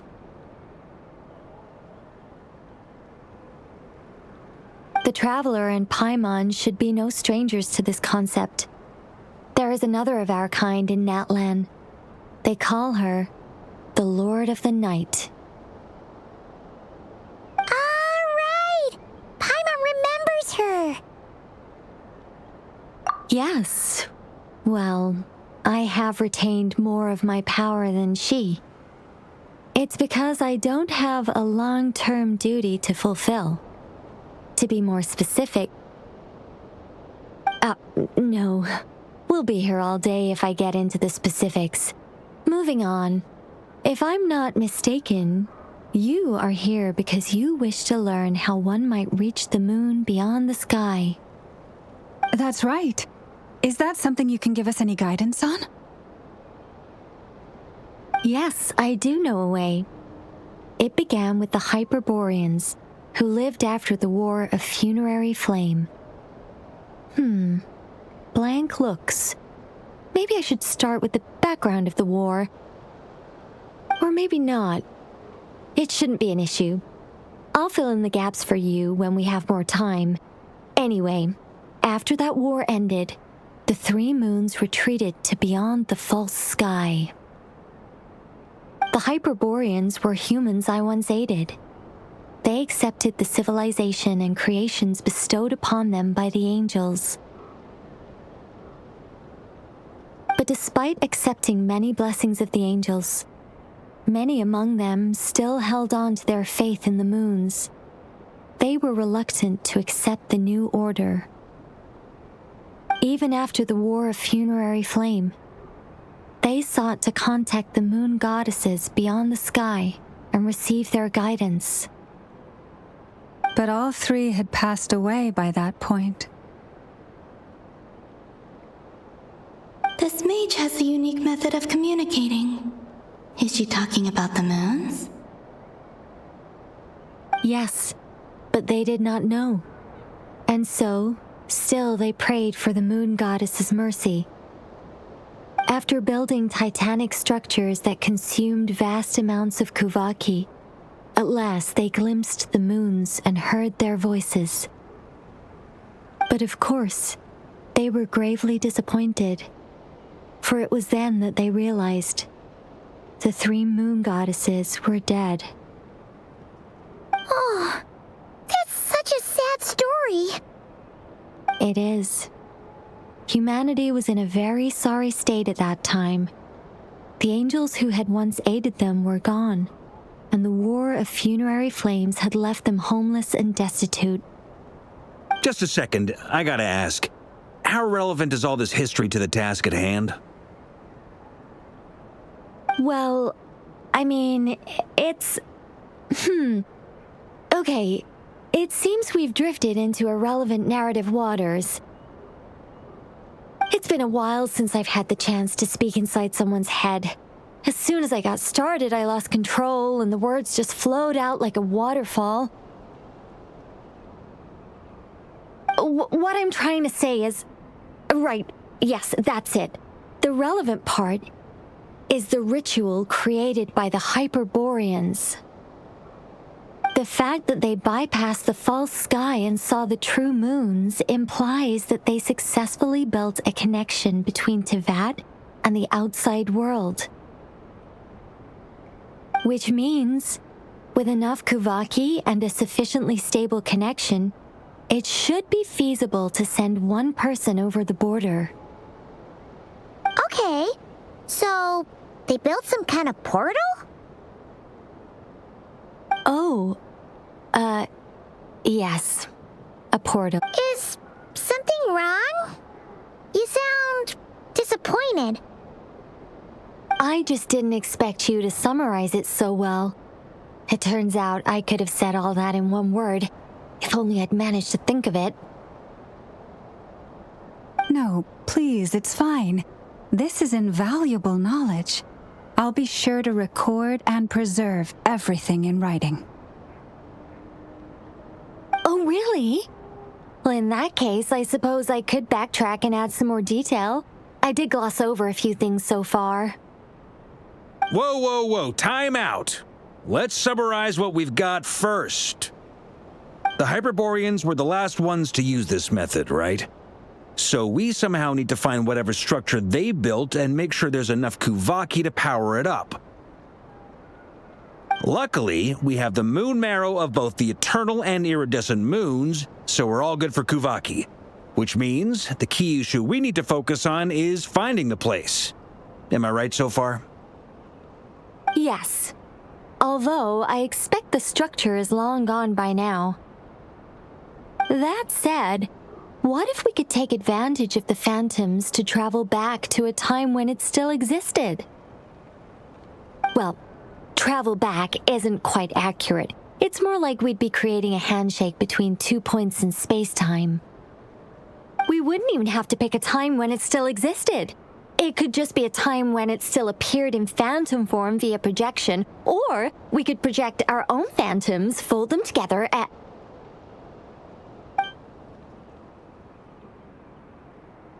You look lost. Was that too hard to follow? Yeah, things got a little, technical there. Paimon's brain is reaching capacity. All right. Let me think about how to put this more simply. Okay, got it. Over the next few days, I'll search for phantoms that we can use. Once I find one that meets the criteria, I'll let you know and we'll regroup. By completing certain rituals, specific individuals will be able to enter the phantom and make it to the Hyperborean structure. If everything checks out, and it looks feasible, we'll just need to wait for Moon Prayer Night, and we can send the Moon Goddess back home. I'm really skimping on the detail here. Is this making any sense at all? I think so. For now, we'll just wait to hear from you. Yes. Basically, yes. Great. Counting on you. In the meantime, we'll focus on finding the moon goddess's name. My name? Are they looking for a way to stop me from disappearing? Excuse me, Miss... Go on, Miss Nicole. This conversation was a little all over the place. I didn't catch your name. I am Lauma, of the Frost Moon Scions. Ah, I did wonder. I noticed that you listened very intently when I spoke about Hyperborea and the moon's history. If you'd be interested, I'd love to visit you this evening and go through it again in greater detail. Also, if you were serious about making a record, it would be too risky to simply write down the raw details as is. I would suggest some tweaks. Maybe rewrite the stories as fairy tales or fables, perhaps even prayers. Anyway, we can cross that bridge when we come to it. So, see you later then? Oh, and no need to prepare anything. Just a cup of tea will do. See ya!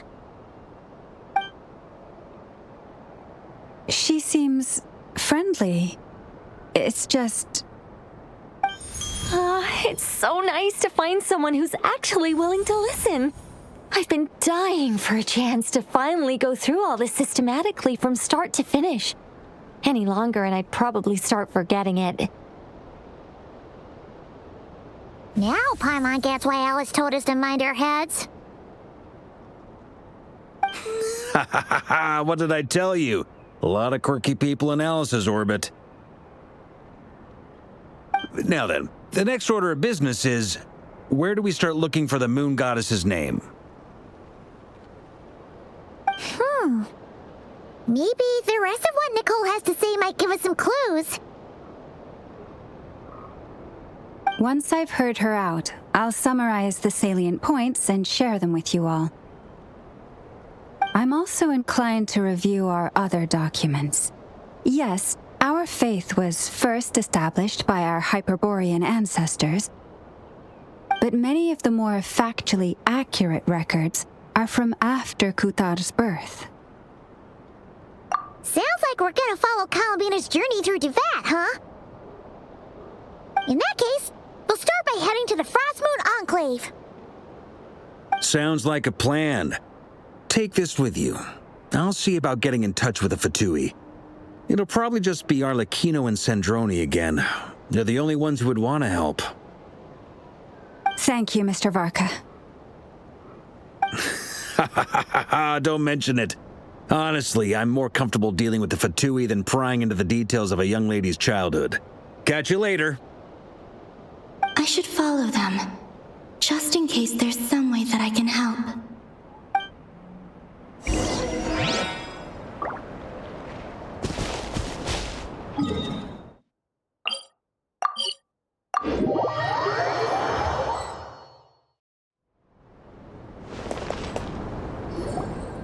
A while ago, I took the time to organize all documents in our possession that pertain to Kutar. What you see here is the material I consider reliable. You're saying there's unreliable material too? Yes. Most of the information we have was transmitted through an oral tradition. Inevitably, some of her stories were mythologized and deified over the years through countless retellings. That's why I organized them into reliable and unreliable. There's no sense seeking answers in history unless we can ensure the veracity of the historical record. Makes sense. All right, let's take a look through.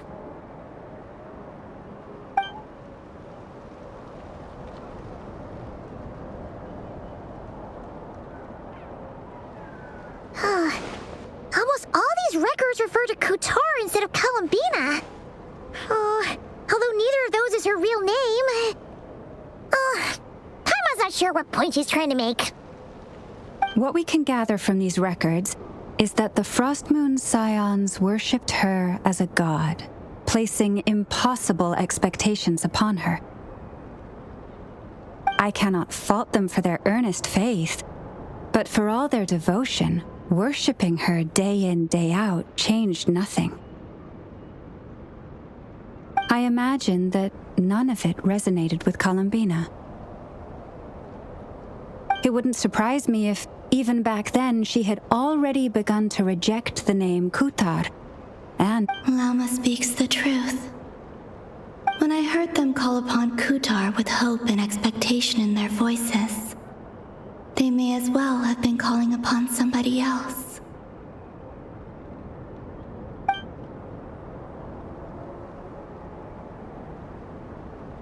Well, that's a bit complicated.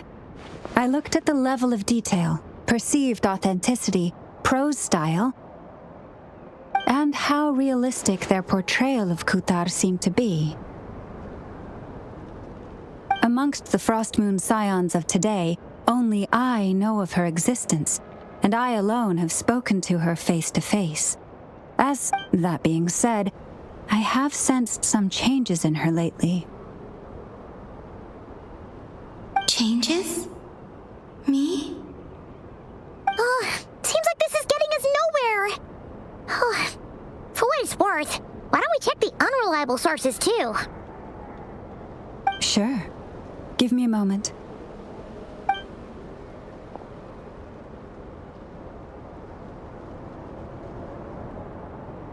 Exerting but a fraction of her divine might, Kutar sheared a great mass from the snow-capped mountain and cast it into the sea, upon whose surface shone the mirror image of the moon. Thus was formed the island of Hisi.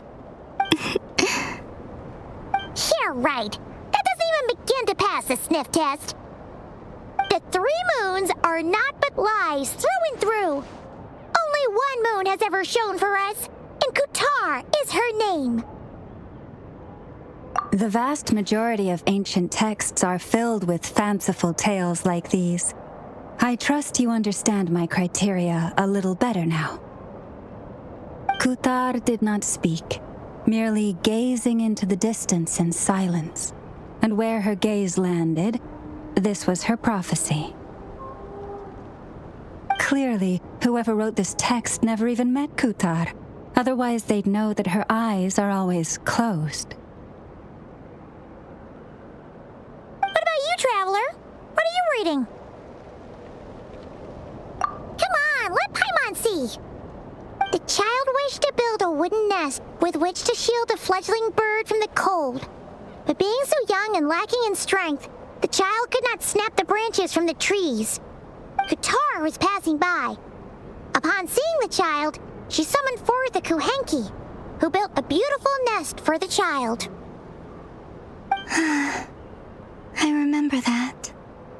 Not knowing the meaning of Kutar's divine intervention, the child dared not to respond, and thus ran home to call their parents. But Kutar was gone. The moon chanter declared the event a miracle and took the nest as a relic, placing it on high for all to see. The child was named as one favored by the goddess and was greatly respected amongst the people. Yet, no further miracles were bestowed, and this matter was forgotten in but a few years. Huh. Any thoughts after reading that?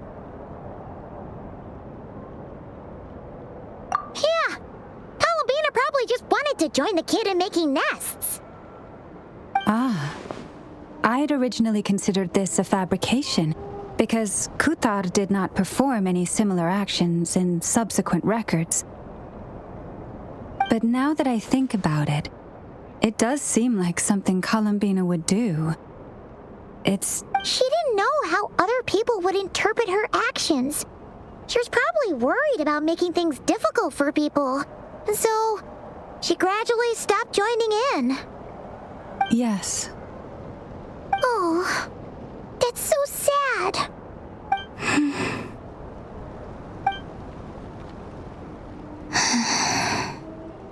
And now, I can make no such gestures of warmth, even if I want to.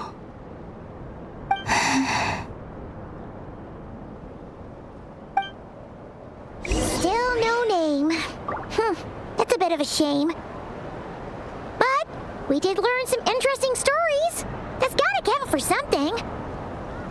VARKA said he was gonna set up a meeting with Arlecchino and Sandrone, right? Let's go back to Nasha Town and see how he's doing.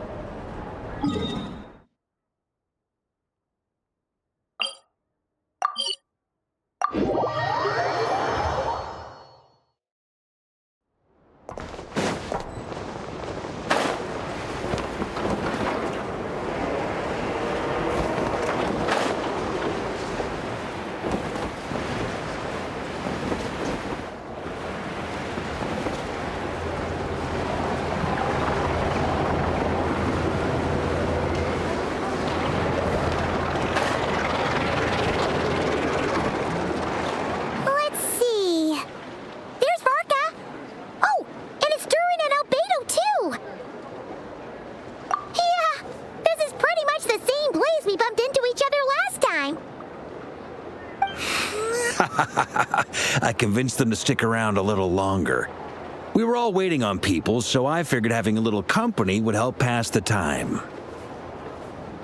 Ah, so you've been waiting for us? Does this mean that you've already arranged things with the Fatui? Sure does. Now you're back, we can go meet up with them together. How'd your investigation of the Frost Moon Enclave go? Well, we didn't find out Colombina's true name. But apart from that, it went pretty well. Aha, just as well that I didn't tag along then. I'm sure our moon goddess wouldn't want every man and his dog knowing all about her private life. Still, desperate times, desperate measures, I guess. Someone had to do it.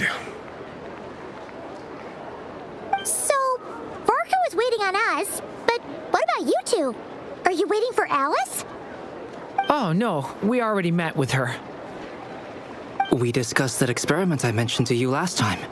Oh, and she also handed me this communication device. That's right.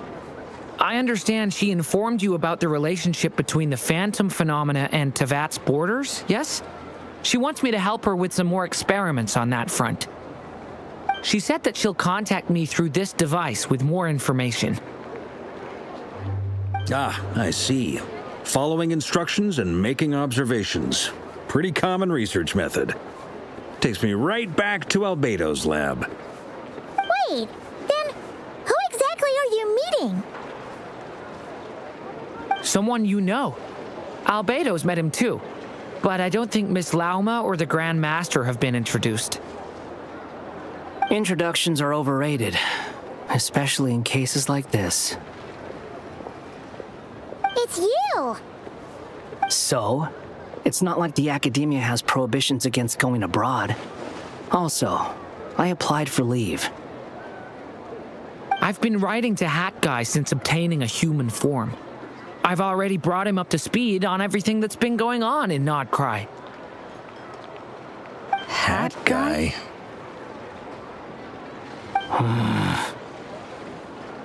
Turns out, I actually have heard that name before. Oh? Then why did you react the same way I did? I only knew the name, not the fella. But since we're all here, let's do some introductions for what it's worth. I'm VARKA, Grand Master of the Knights of Favonius. Lauma, Moon Chanter of the Frost Moon Scions. And I'm a Driosh from the Vahumana Darshan of the Sumeru Academia. Hat Guy. Good to see you again, Mr. Guy. I believe we last saw each other on the boat ride here.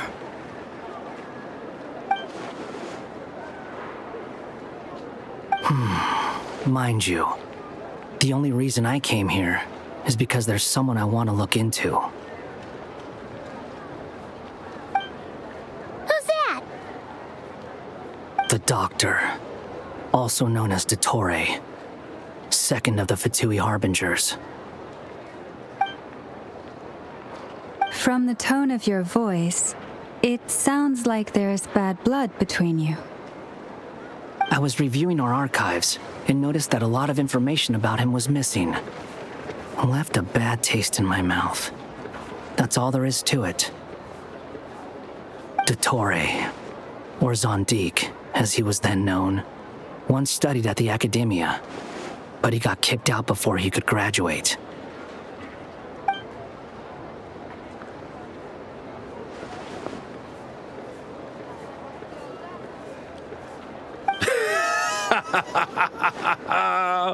So the Harbinger's #2 man is a college dropout? How embarrassing for them. Last we heard, he was planning something. We actually heard that a few times before, even coming to Krai, but we haven't seen a trace of him since we got here. He only appears when something interests him. For all we know, he might have left already. But the fact he did something here at all is worth noting. It'll fill a couple extra lines in his file. Why does it sound less like a file you're writing and more like a criminal record? Anyway, we were just about to meet 2 of the other Harbingers. Want to come along? You might learn a thing or two about him there. Sure. Even though they're Harbingers, well, they're old acquaintances of ours, so, you know, when you talk to them, try to be... I got it. The Frostmoon Scion's relations with the Fatui remain tense. Forgive me if I do not attend. In that case, we'll continue assisting Miss Alice with her experiments. Good stuff. Everyone's having a fruitful time. All right, we better get going. I'll lead the way.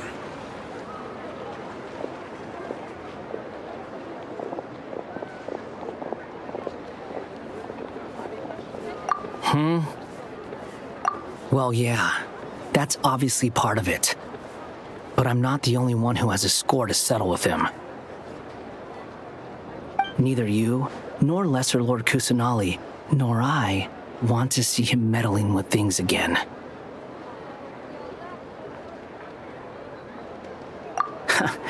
What's the hurry? Don't worry. Pigeons always know which way home is.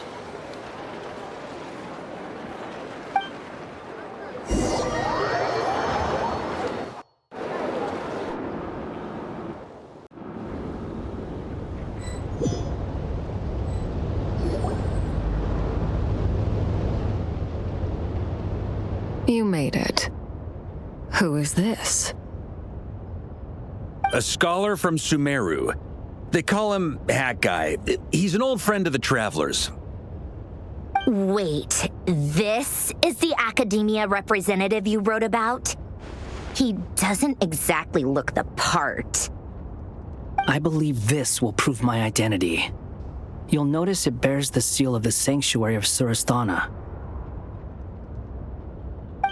Well, what do you know? So it does. All right then. My mistake. It's fine. I expected as much. What? So as I mentioned in my letter, the Academia's got its eyes on Dottore. But this matter remains top secret. Apart from those assisting in the investigation, the fewer people who know, the better. If anyone asks, I'm here in Krai to pursue my personal academic interests.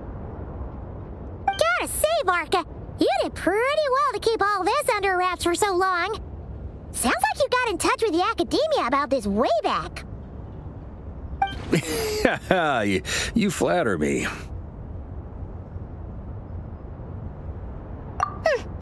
Where do I even start?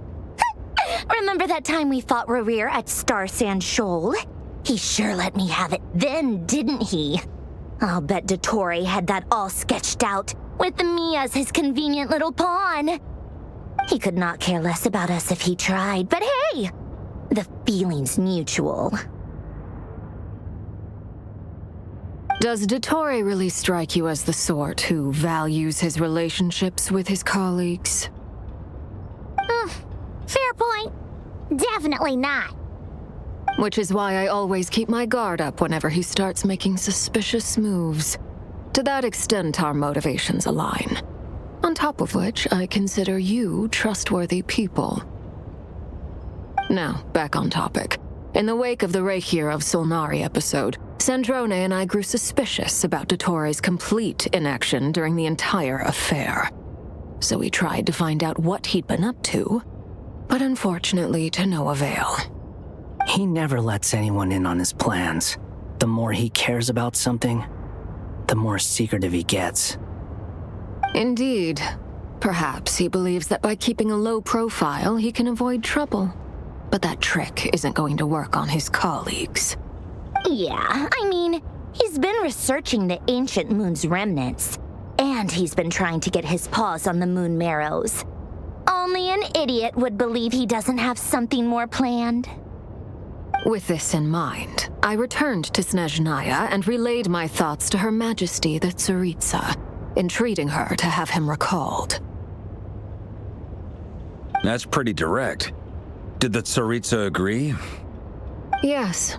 I made it abundantly clear that the Fatui's business in Krai is almost concluded, and we do not need 3 harbingers in this territory. Her Majesty concurred. Accordingly, Dottore has returned at her orders. I imagine he is continuing with experiments, which no one besides he would ever have any interest in. Common sense might mean nothing to him, but he's not stupid. He knows that no good can come from opposing the Tsaritsa. Smarts alone won't get him all the way. He needs the Rooster's resources and Regrator's Mora, both of which the Tsaritsa can strip from him by waggling a finger. But doesn't he have a track record of publicly following orders while going against them in private? He probably has it down to a fine art by now. Wouldn't put it past him. We worked together on a research project once. Only briefly, but it was enough to show me that we're fundamentally different people. He has no interest in doing things methodically, stage by stage. His thoughts jump all over the place, and the moment his curiosity is satisfied, or he gets the results he wants, he disappears. The only similarity we share is that, once we set our minds on doing something, we will see it done, whatever it takes. Oh, we definitely saw some of that in your battle with Rerir. You got so competitive. Ugh, do not remind me. Then I believe we all concur. Dottore will not simply give up. Fantastic. Now this is turning into a whole day of unpleasant memories. Ugh. Are you talking about the moon marrow stuff? He also strikes me as the kind of person to disregard experimental regulations, ruin all the equipment, and go way over budget. Then leave the first person he can find to deal with the fallout. Exactly! This one time, he was running some high-temperature experiment and the substance exploded. But does he care? No! He orders his subordinates to open the device so he can observe the results. That gas was poisonous! If I hadn't been there, who knows how many people might have died? And after all that, he left while I was still cleaning up after his mess. What a waste of time, he said. Waste of time? The nerve! He wasted my time! You've been bottling that up for a while, huh? Hat guy, I must say, you seem awfully familiar with internal Fatui affairs, especially when it comes to Dottore. Thank you, Lady Harbingers, for providing such valuable information. I have no other questions for now, so I'll be on my way. Wait, what? You're just gonna leave? You're welcome to join if you want. Ugh. Just when Paimon thought he'd finally mellowed out.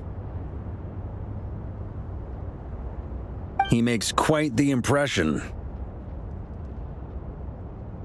I'll say, I've met tons of headstrong people, but not many of them would join me in bad-mouthing Dottore.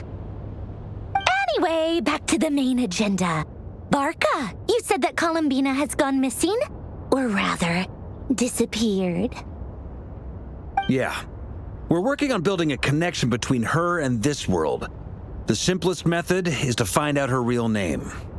I've actually asked her that question before, but she said she didn't know. Considering our relationship, I doubt she was lying to me. As far as I recall, she was never dispatched by Her Majesty to claim a gnosis or anything like that. The Tsaritsa's plans had long contained a place specifically for her.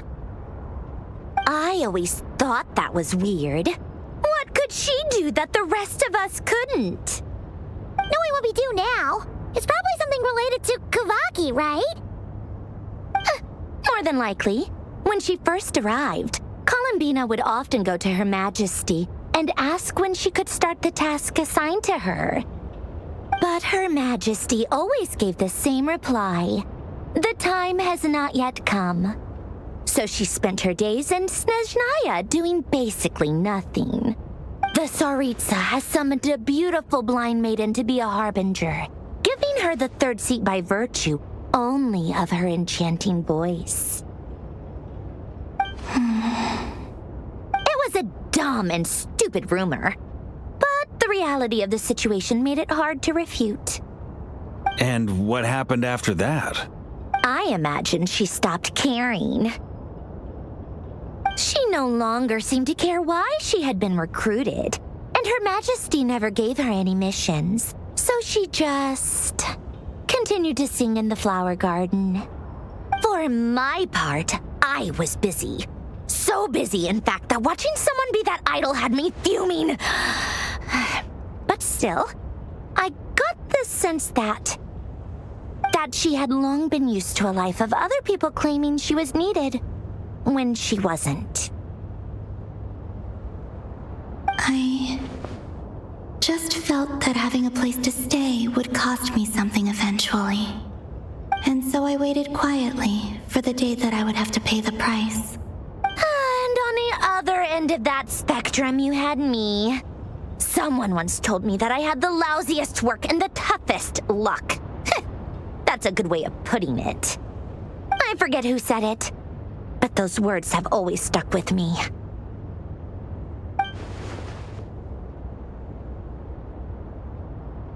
But you've done your job exceptionally well all this time. Because at heart, you are a conscious... What is it? Something come to mind?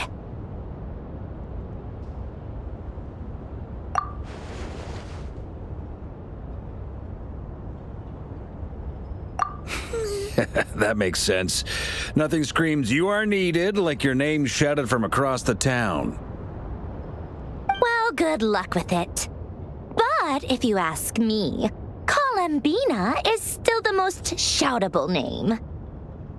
I'm just so used to it now. After all the arguments we've had, I can't be bothered trying to remember another name for her.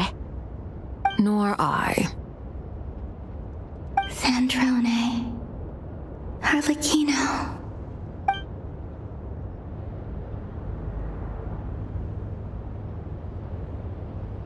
Huh! It's a Sealy! Does that mean Nicole has news for us? Ladies, I thank you for your hospitality. If the chance ever comes up, I definitely owe you both a drink sometime. I'm sure it will. You can make your own way out. Heck, you've been here enough times, you probably know your way around better than I do. Okay, time to do what adventurers do best. Follow that Sealy!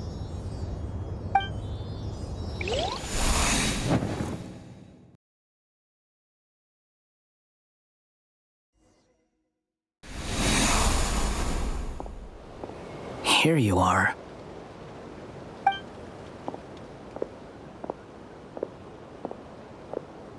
Oh, that guy. How come you're back so soon? Did things go all right with the Fatui? Fine. Dotori's been summoned home by the Tsaritsa. Couldn't get much more than that. How about you? Any progress with the investigation? Unfortunately not. We've tried everything. Different phantoms, different locations, different points in history, but the results are the same each time. Abyssal monsters roaming the land. People crying out in despair, with no hope of being rescued. Every time I see it, I can't help but think, is this what it was like in Mondstadt when Dragonspine Durin attacked? And if I fail in the task I've been given, will I create yet another tragedy? That's just meaningless speculation. When we encountered similar phenomena previously, I tried to interfere with those illusions, using sounds and lights to guide them. However, we could not change their fates. At most, we were able to extend their existences. The events of the past are like fate that has been written into Irminsul. There isn't a living thing in Teyvat that can escape its past. But Miss Alice instructed us to try to find ways to change the outcome that these phantoms face. It's an impossible task. Can't you just refuse?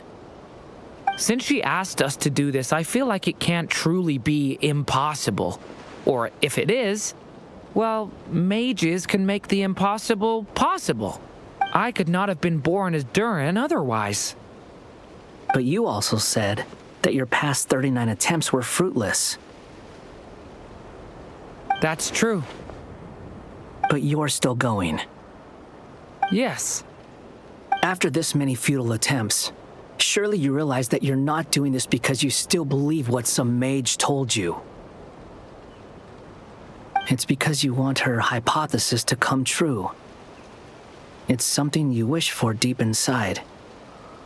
So, think for yourself about what you want to do. As long as you don't believe it's futile, it isn't. Yeah.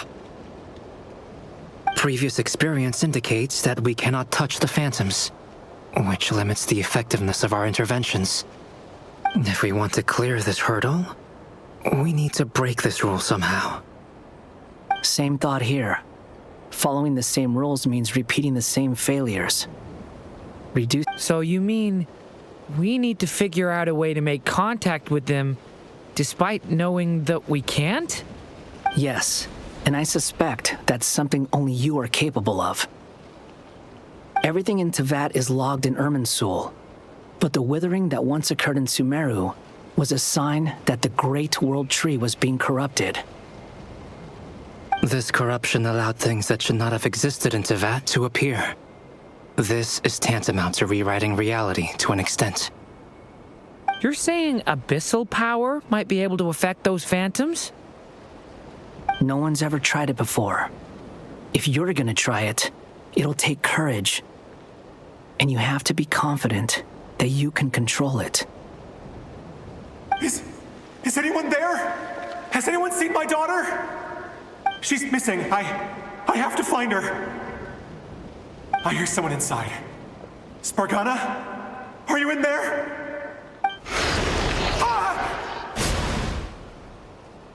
If I can use my abyssal powers to warn him that there is danger here, maybe it'll change his decision. Maybe... Yes. The important thing is not the nature of the power, but rather how you use it. To intimidate and obstruct. Sounds about right for the Abyss. Let me try. I should be able to influence that thing. Have you seen a little girl? What? This isn't the time for that! Just run! Where are all these monsters coming from? I hear someone inside. Spargana? Are you in there? Where are all these monsters coming from? What is this? Looks dangerous. I should get out of here.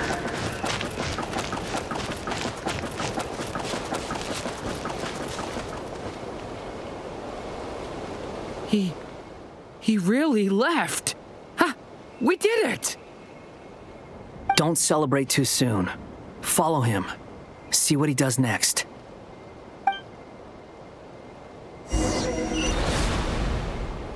Monsters approaching from the front. You need to stop them and create an opportunity for him to hide.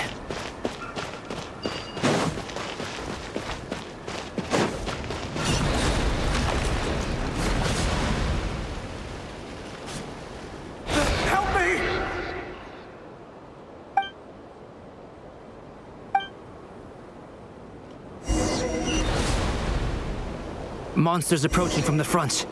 You need to stop them and create an opportunity for him to hide.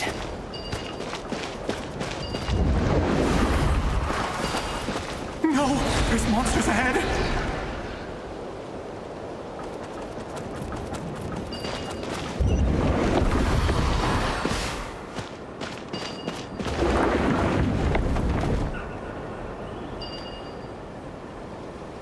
The monsters are gone. Is it safe?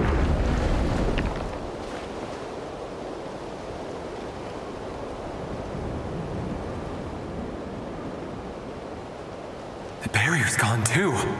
How odd. Anyway, I guess I'll keep going. Quickly, let's keep up.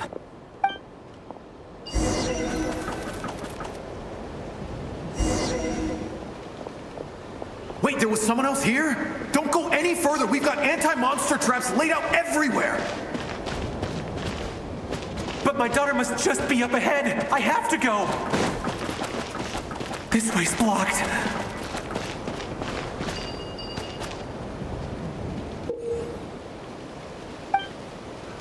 We might be able to use the explosives over...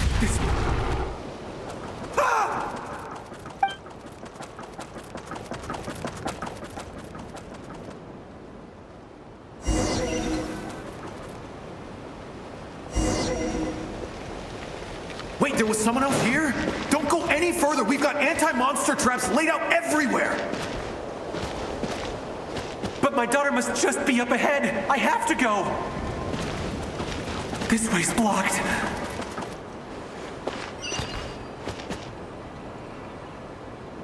We might be able to use the explosives over there, but we need to take care not to hurt him.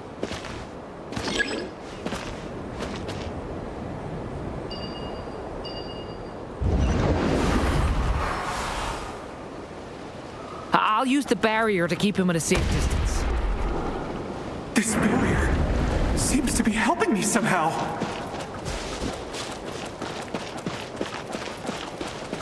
Hey, wake up! Oh, no good. Gotta keep moving ahead.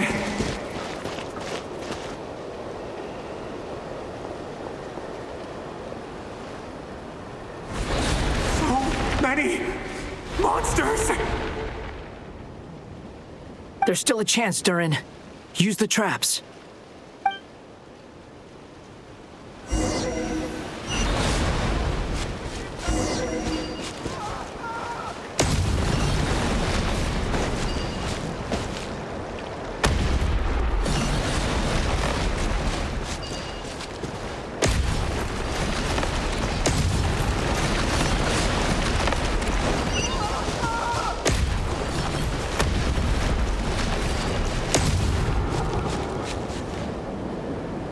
This is a new development. I've never seen this happen before. We might just be able to save this person.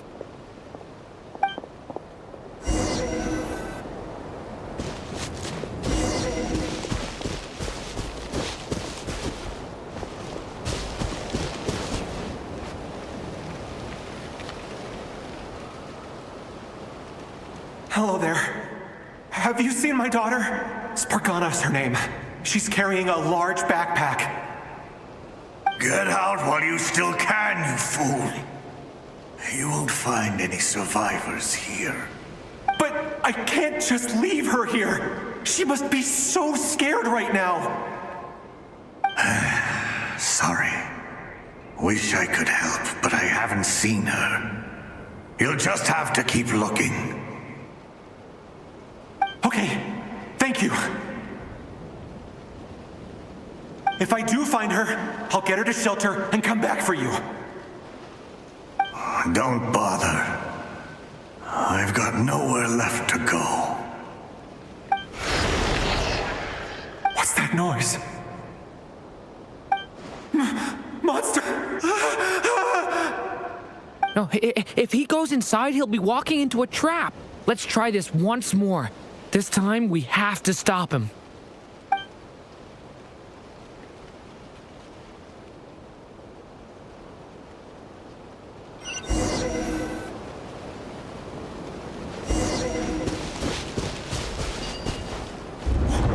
Why? How will I know where Spargana's gone like this? You know what? I'll trust this strange barrier. It's gotten me this far after all.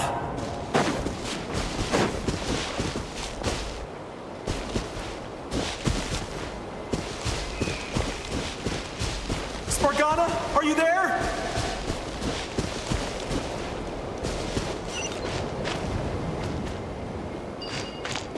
What? What's this? Hey! Let us out!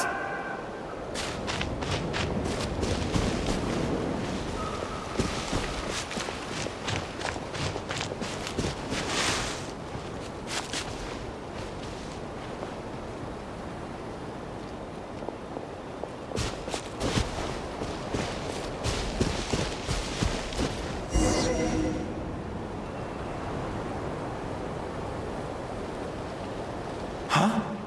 That looks like one of my daughter's books! Thank you. Thank you! Yes, it's one of hers for sure. That's her name on it right there. She left her backpack here. Durin, just like last time. Use the explosives.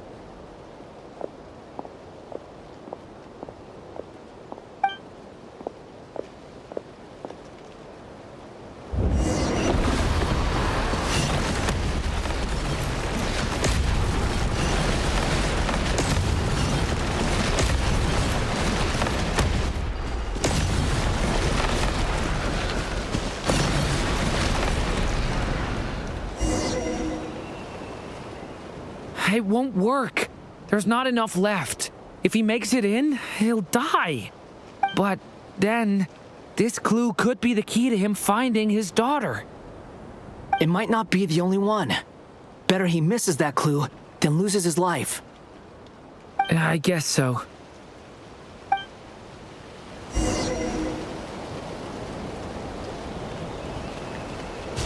Stop him, Durin. We can't let him get any further in. That's my daughter's book!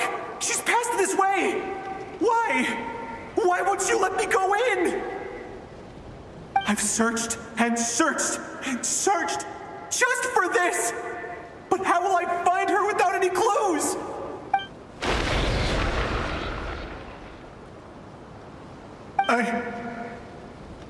I no longer have anywhere else to go.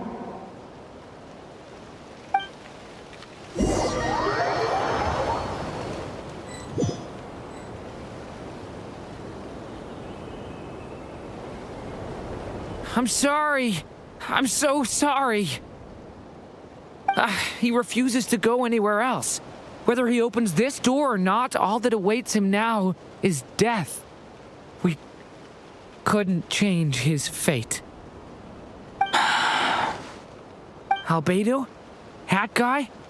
Let's try one more time. I don't know how we're gonna do this, but I don't want to give up either.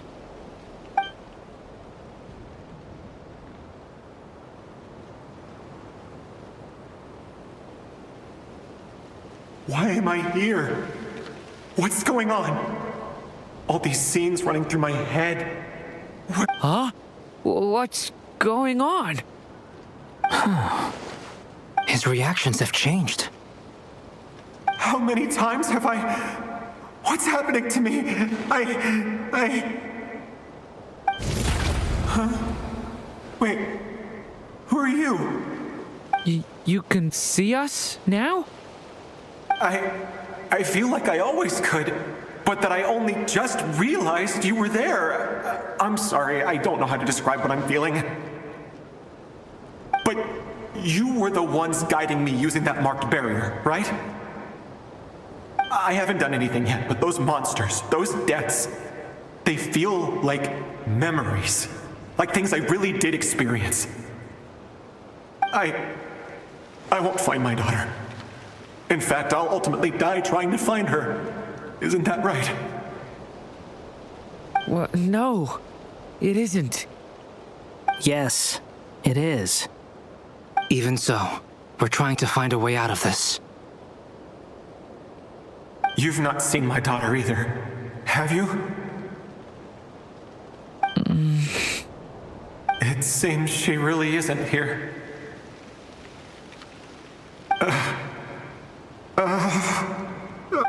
I'm sorry we couldn't help you.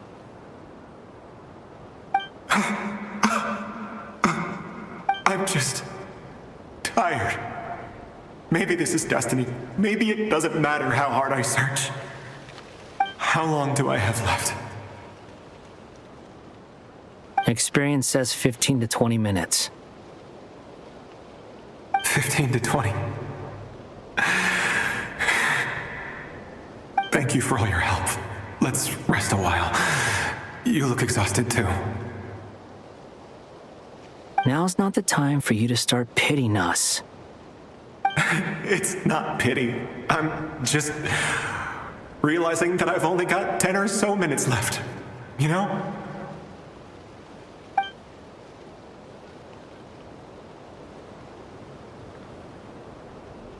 You say you're from Mondstadt, yes? A place with windmills, where people enjoy limitless freedom? And you're from Sumeru, where they've built an academy into a giant tree? Yes. It seems you've never heard of either place. Those names are unknown to me, I'm afraid, yes. Have you heard of Hyperborea? I have, but I heard that it was destroyed in the distant past. I see. That was where my ancestors once lived. What about Delphi Pytho? Was it later rebuilt? I've never heard that name. Then what about Salvindagnir? I have seen that name on stone tablets on Dragonspine. But I'm afraid the only things left of that place are its ruins. I see. Sure enough, there was no way to turn this around, huh? I'm sorry. I was the one who asked to chat, but it seems like we're too many ages apart. There's barely any common ground to start from. It's all right. We did hear something new, at least.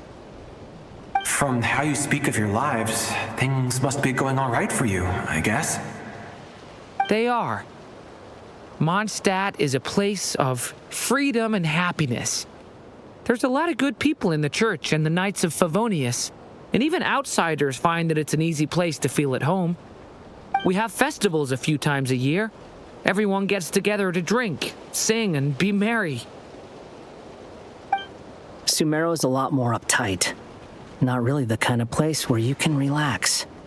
It's a nation fraught with problems wherever you look. But if all you want in life is to seek knowledge, I guess it's pretty much paradise. That's wonderful. In other words, after this all-devouring black tide passed, humanity did not merely avoid extinction, but rose to build prosperous civilizations anew. I mean, I can see you all right now. That must mean the future isn't a total mess, right? That's true. Well, time's almost up. Let's part ways, I think. Might be best if you don't waste too much time on... The chances are slim, I know, but I'd like to spend these last few minutes looking for Spargana. If things work out, I'd love to tell her about what I've heard. May we meet again. Well, or not, most probably. In that case, may your wishes come true.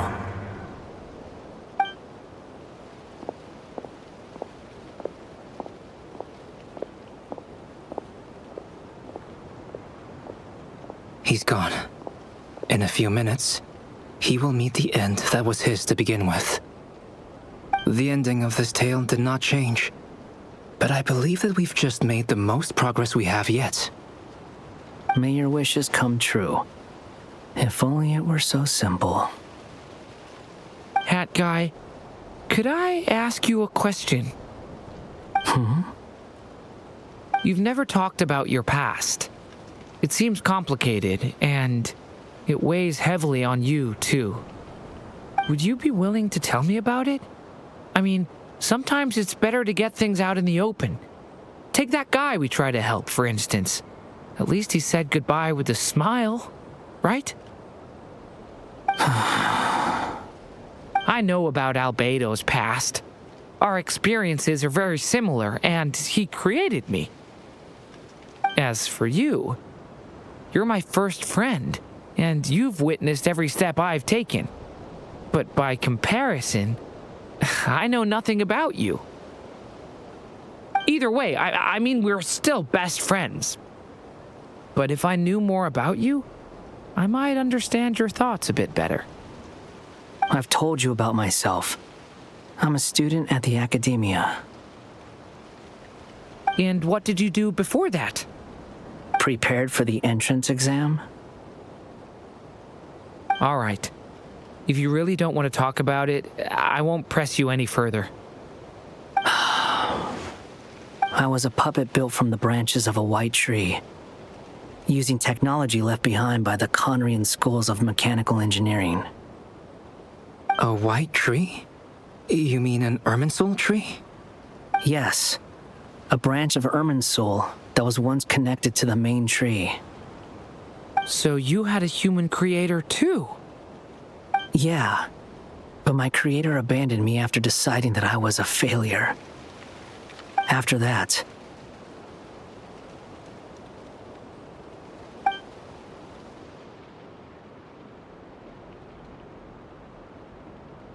Durin. Resisting the influence of the abyss, suppressing the urge to destroy, trying to do the right thing. None of these things are easy. But no matter how hard they are, trying to rewrite past wrongs is far harder. You asked me if you would create a new tragedy if you failed.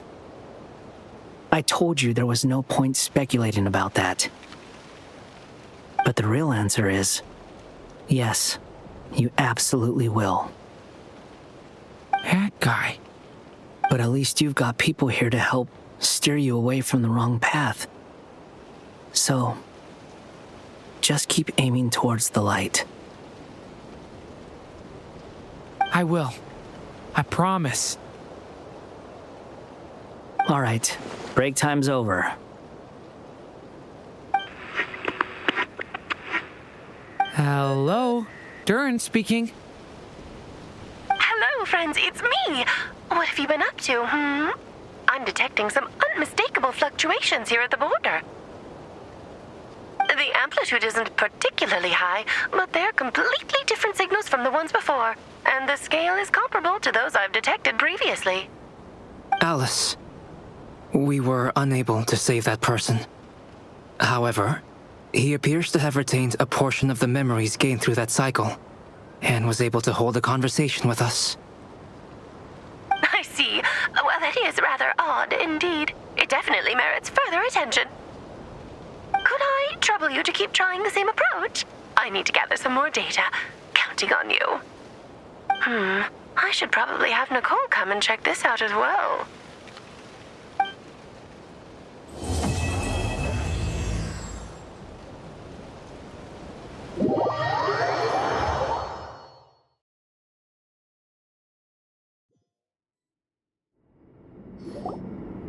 There you are. I was worried you might stop to collect treasure chests opened by the Seelie along the way. It would have taken you so much longer to get here. Another conversation I cannot hear. I am delighted to see that you understand what takes priority, and that your adventurer's instinct has not swayed your resolve. Really, I must applaud you for it. You should know. Paimon's head. Okay, I'll try and keep it short. My senses are telling me that this is where we shall find the entrance to the ruins. Oh, cool! Well, what are we waiting for? Let's open it up and see! Patience. This was a sanctuary of great importance to the Hyperboreans. A special process is required to open the gate. Oh! Like the place that housed the Eternal Moon's marrow? Okay, so what's the plan? Need us to do anything? And just the short version, if you can. Ah, all right then. I was planning to start with some background on the invention of these techniques. Are you sure you don't want to hear it? It's... Remember what you were saying about priorities? Fine. Simply put, we need 3 human representatives to successfully undergo a process of Kuvaki resonance.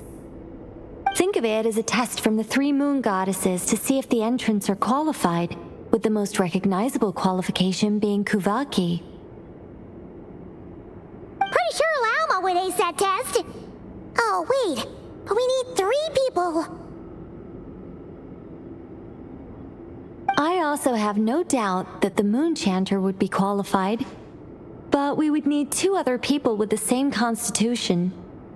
Therefore, the most feasible method is not so much to follow the rules, but to figure out how the test functions and find... I've done some research, and it turns out the mechanism is rather crude. We'll simply need humans to stand before it who have sufficient Kuvaki energy within them. I'm with you so far. How do we get the Kuvaki in them? The easiest way would be transfusion. Take some Kuvaki from Krai's soil, put it into the bloodstream, and get it circulating in the body. So we're going to cheat on the test? Precisely. There are other methods, but this is the simplest one.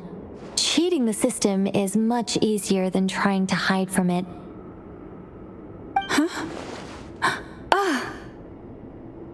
Sorry? Does the idea of cheating upset you, Miss Lauma? No, that's not it. I suddenly had an idea. Oh, what is it? It's about Moon Prayer Night. I figured out a way for Kutar to join in the festivities. But as Paimon said, we need to have our priorities straight. Let's get back to the test. I'll follow up with Nefer on the festival arrangements. Okay. Anyway, is this really the best method we have? A Kuvaki transfusion sounds dangerous, no matter how you slice it. If you think that's dangerous, wait till you hear the other methods. I'd be more than happy to go through them if you'd like. There are several. No need, we're good. Let's go with this one. Very well. Kuvaki transfusion it is. Now, I should mention that the risks can be greater or lower depending on individual compatibility. It would be rash to simply infuse the Kuvaki and hope for the best. If the body rejects it, the reaction can be quite severe. The symptoms are similar to another condition that some people living here suffer from, known as congenital Kuvaki sensitivity.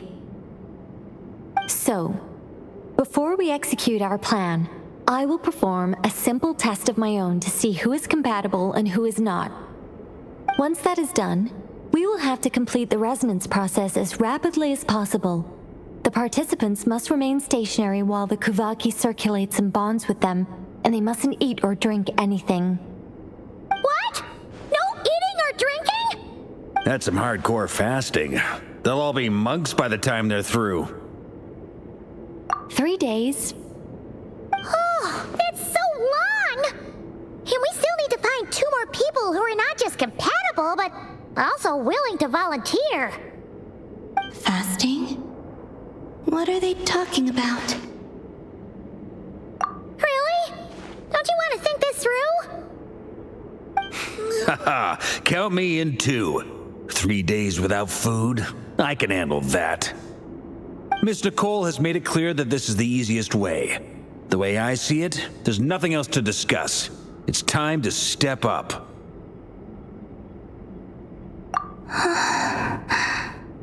Yeah, you're right. In that case, Paimon volunteers to be Captain of Logistics. She'll keep the fires lit and grab some spare clothes to keep you comfortable. Then we'll start with you first, Traveler. Please step forward.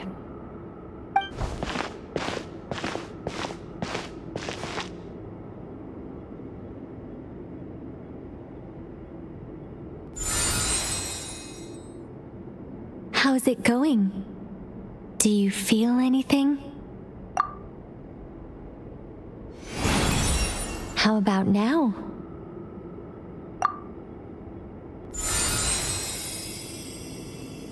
And now?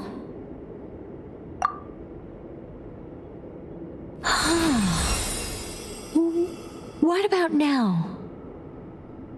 You guys, it's not a competition, you know. All right, I'm officially impressed. Even as a descender, you can withstand far more than I imagined. It's like I summoned a giant stone titan to arm wrestle you, and your arm hasn't even moved an inch. In my last attempt, I infused 5 times the amount of Kuvaki required. Yes, safe to say, compatibility won't be an issue for you. You're eligible to join. You're next, Mr. VARKA. Sure, here goes nothing. All right, I'll start where we left off. 5 times the required Kuvaki dose. Whoa, whoa, whoa, hey, wait a minute.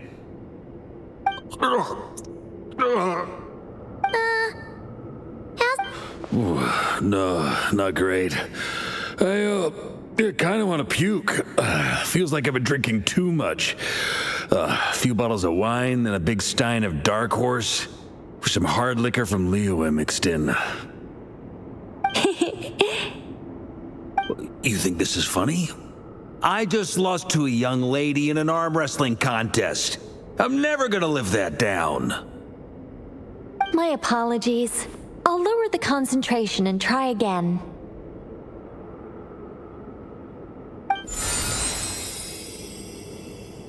Oh.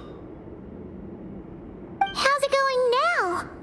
I'm not as dizzy as last time, but I can still feel it pulsing around.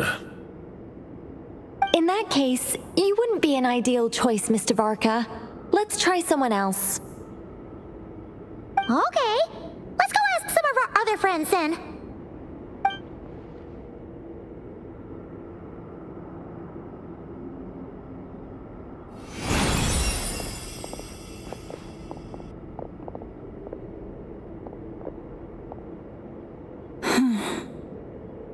No surprises here, Miss Moonchanter. You're perfectly compatible. You may join.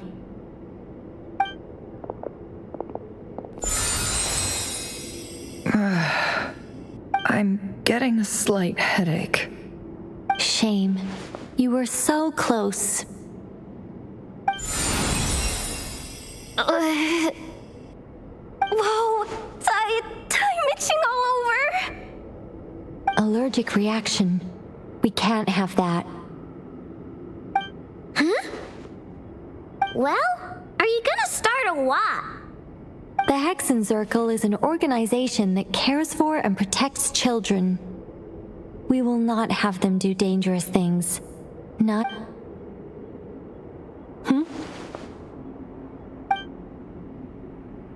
Is something the matter? The candidates have to be human. I guess that rules me out too. Huh.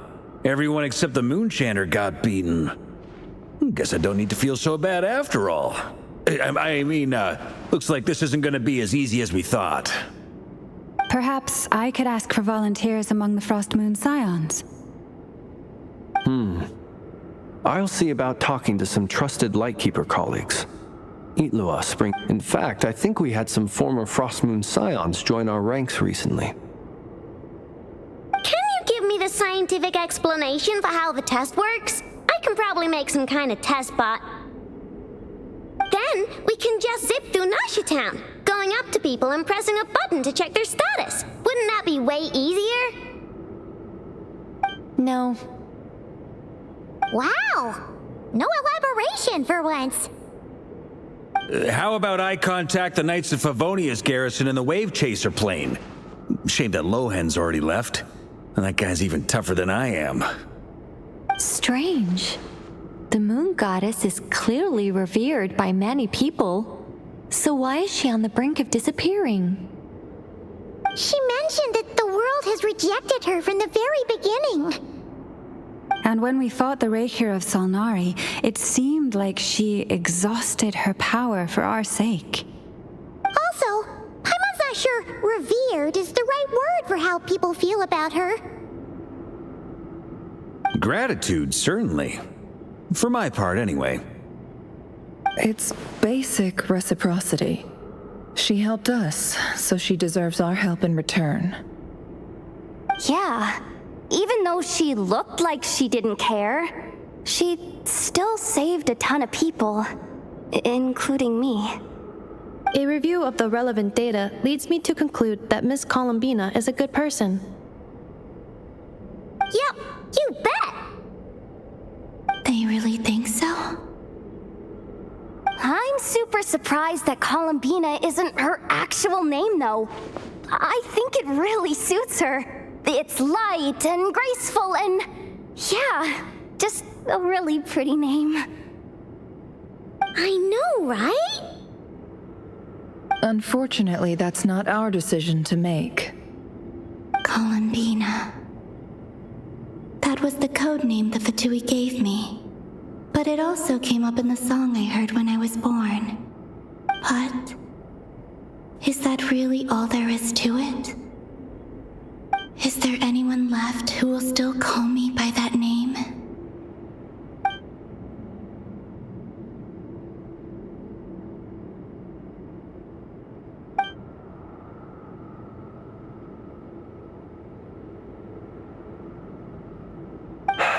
Moon Prayer Night is getting closer by the day. We're running out of time. We need to look for other candidates. Then allow me to try. What are you doing here? You contacted your friends via the Adventurers Guild. Sandrone has been keeping an eye out for something like that. So since I have the ability to accommodate a moon marrow, I should prove to be a suitable candidate. Arlecchino. When can we begin? I see. We can begin right away.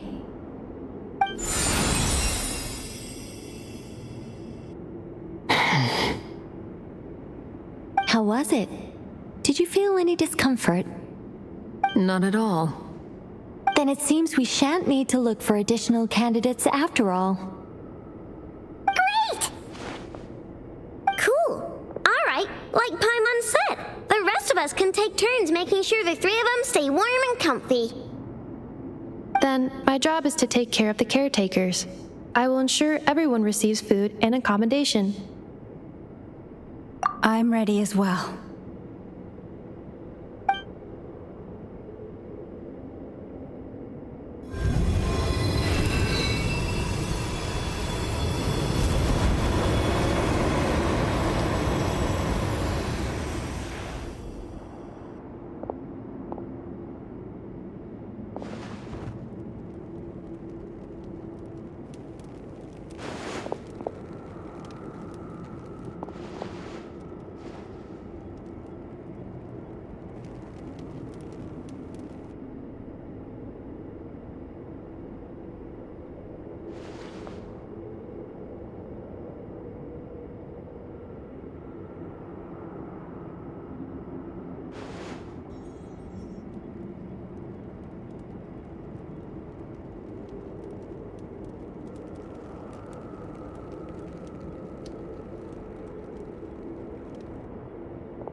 work is done. The sacred scroll shut. The stars grow dim, the people silent. The white sun sets, the silver moon rises. O path to the temple, appear now before us.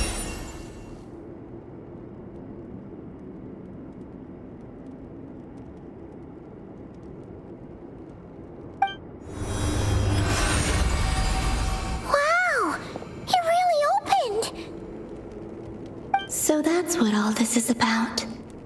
They've been trying to open this gate. Come, let us enter. It might be best to eat something first. Take care to chew properly and swallow slowly. It will give your body time to readjust to the digestion process. They will head in soon. They will need to enter this gate.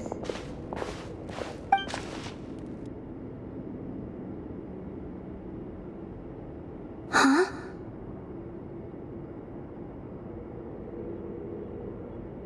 I cannot pass through. Is it because I have no physical body? It has been 3 days. My strength is all but completely faded. Can I really hold on until Moon Prayer Night?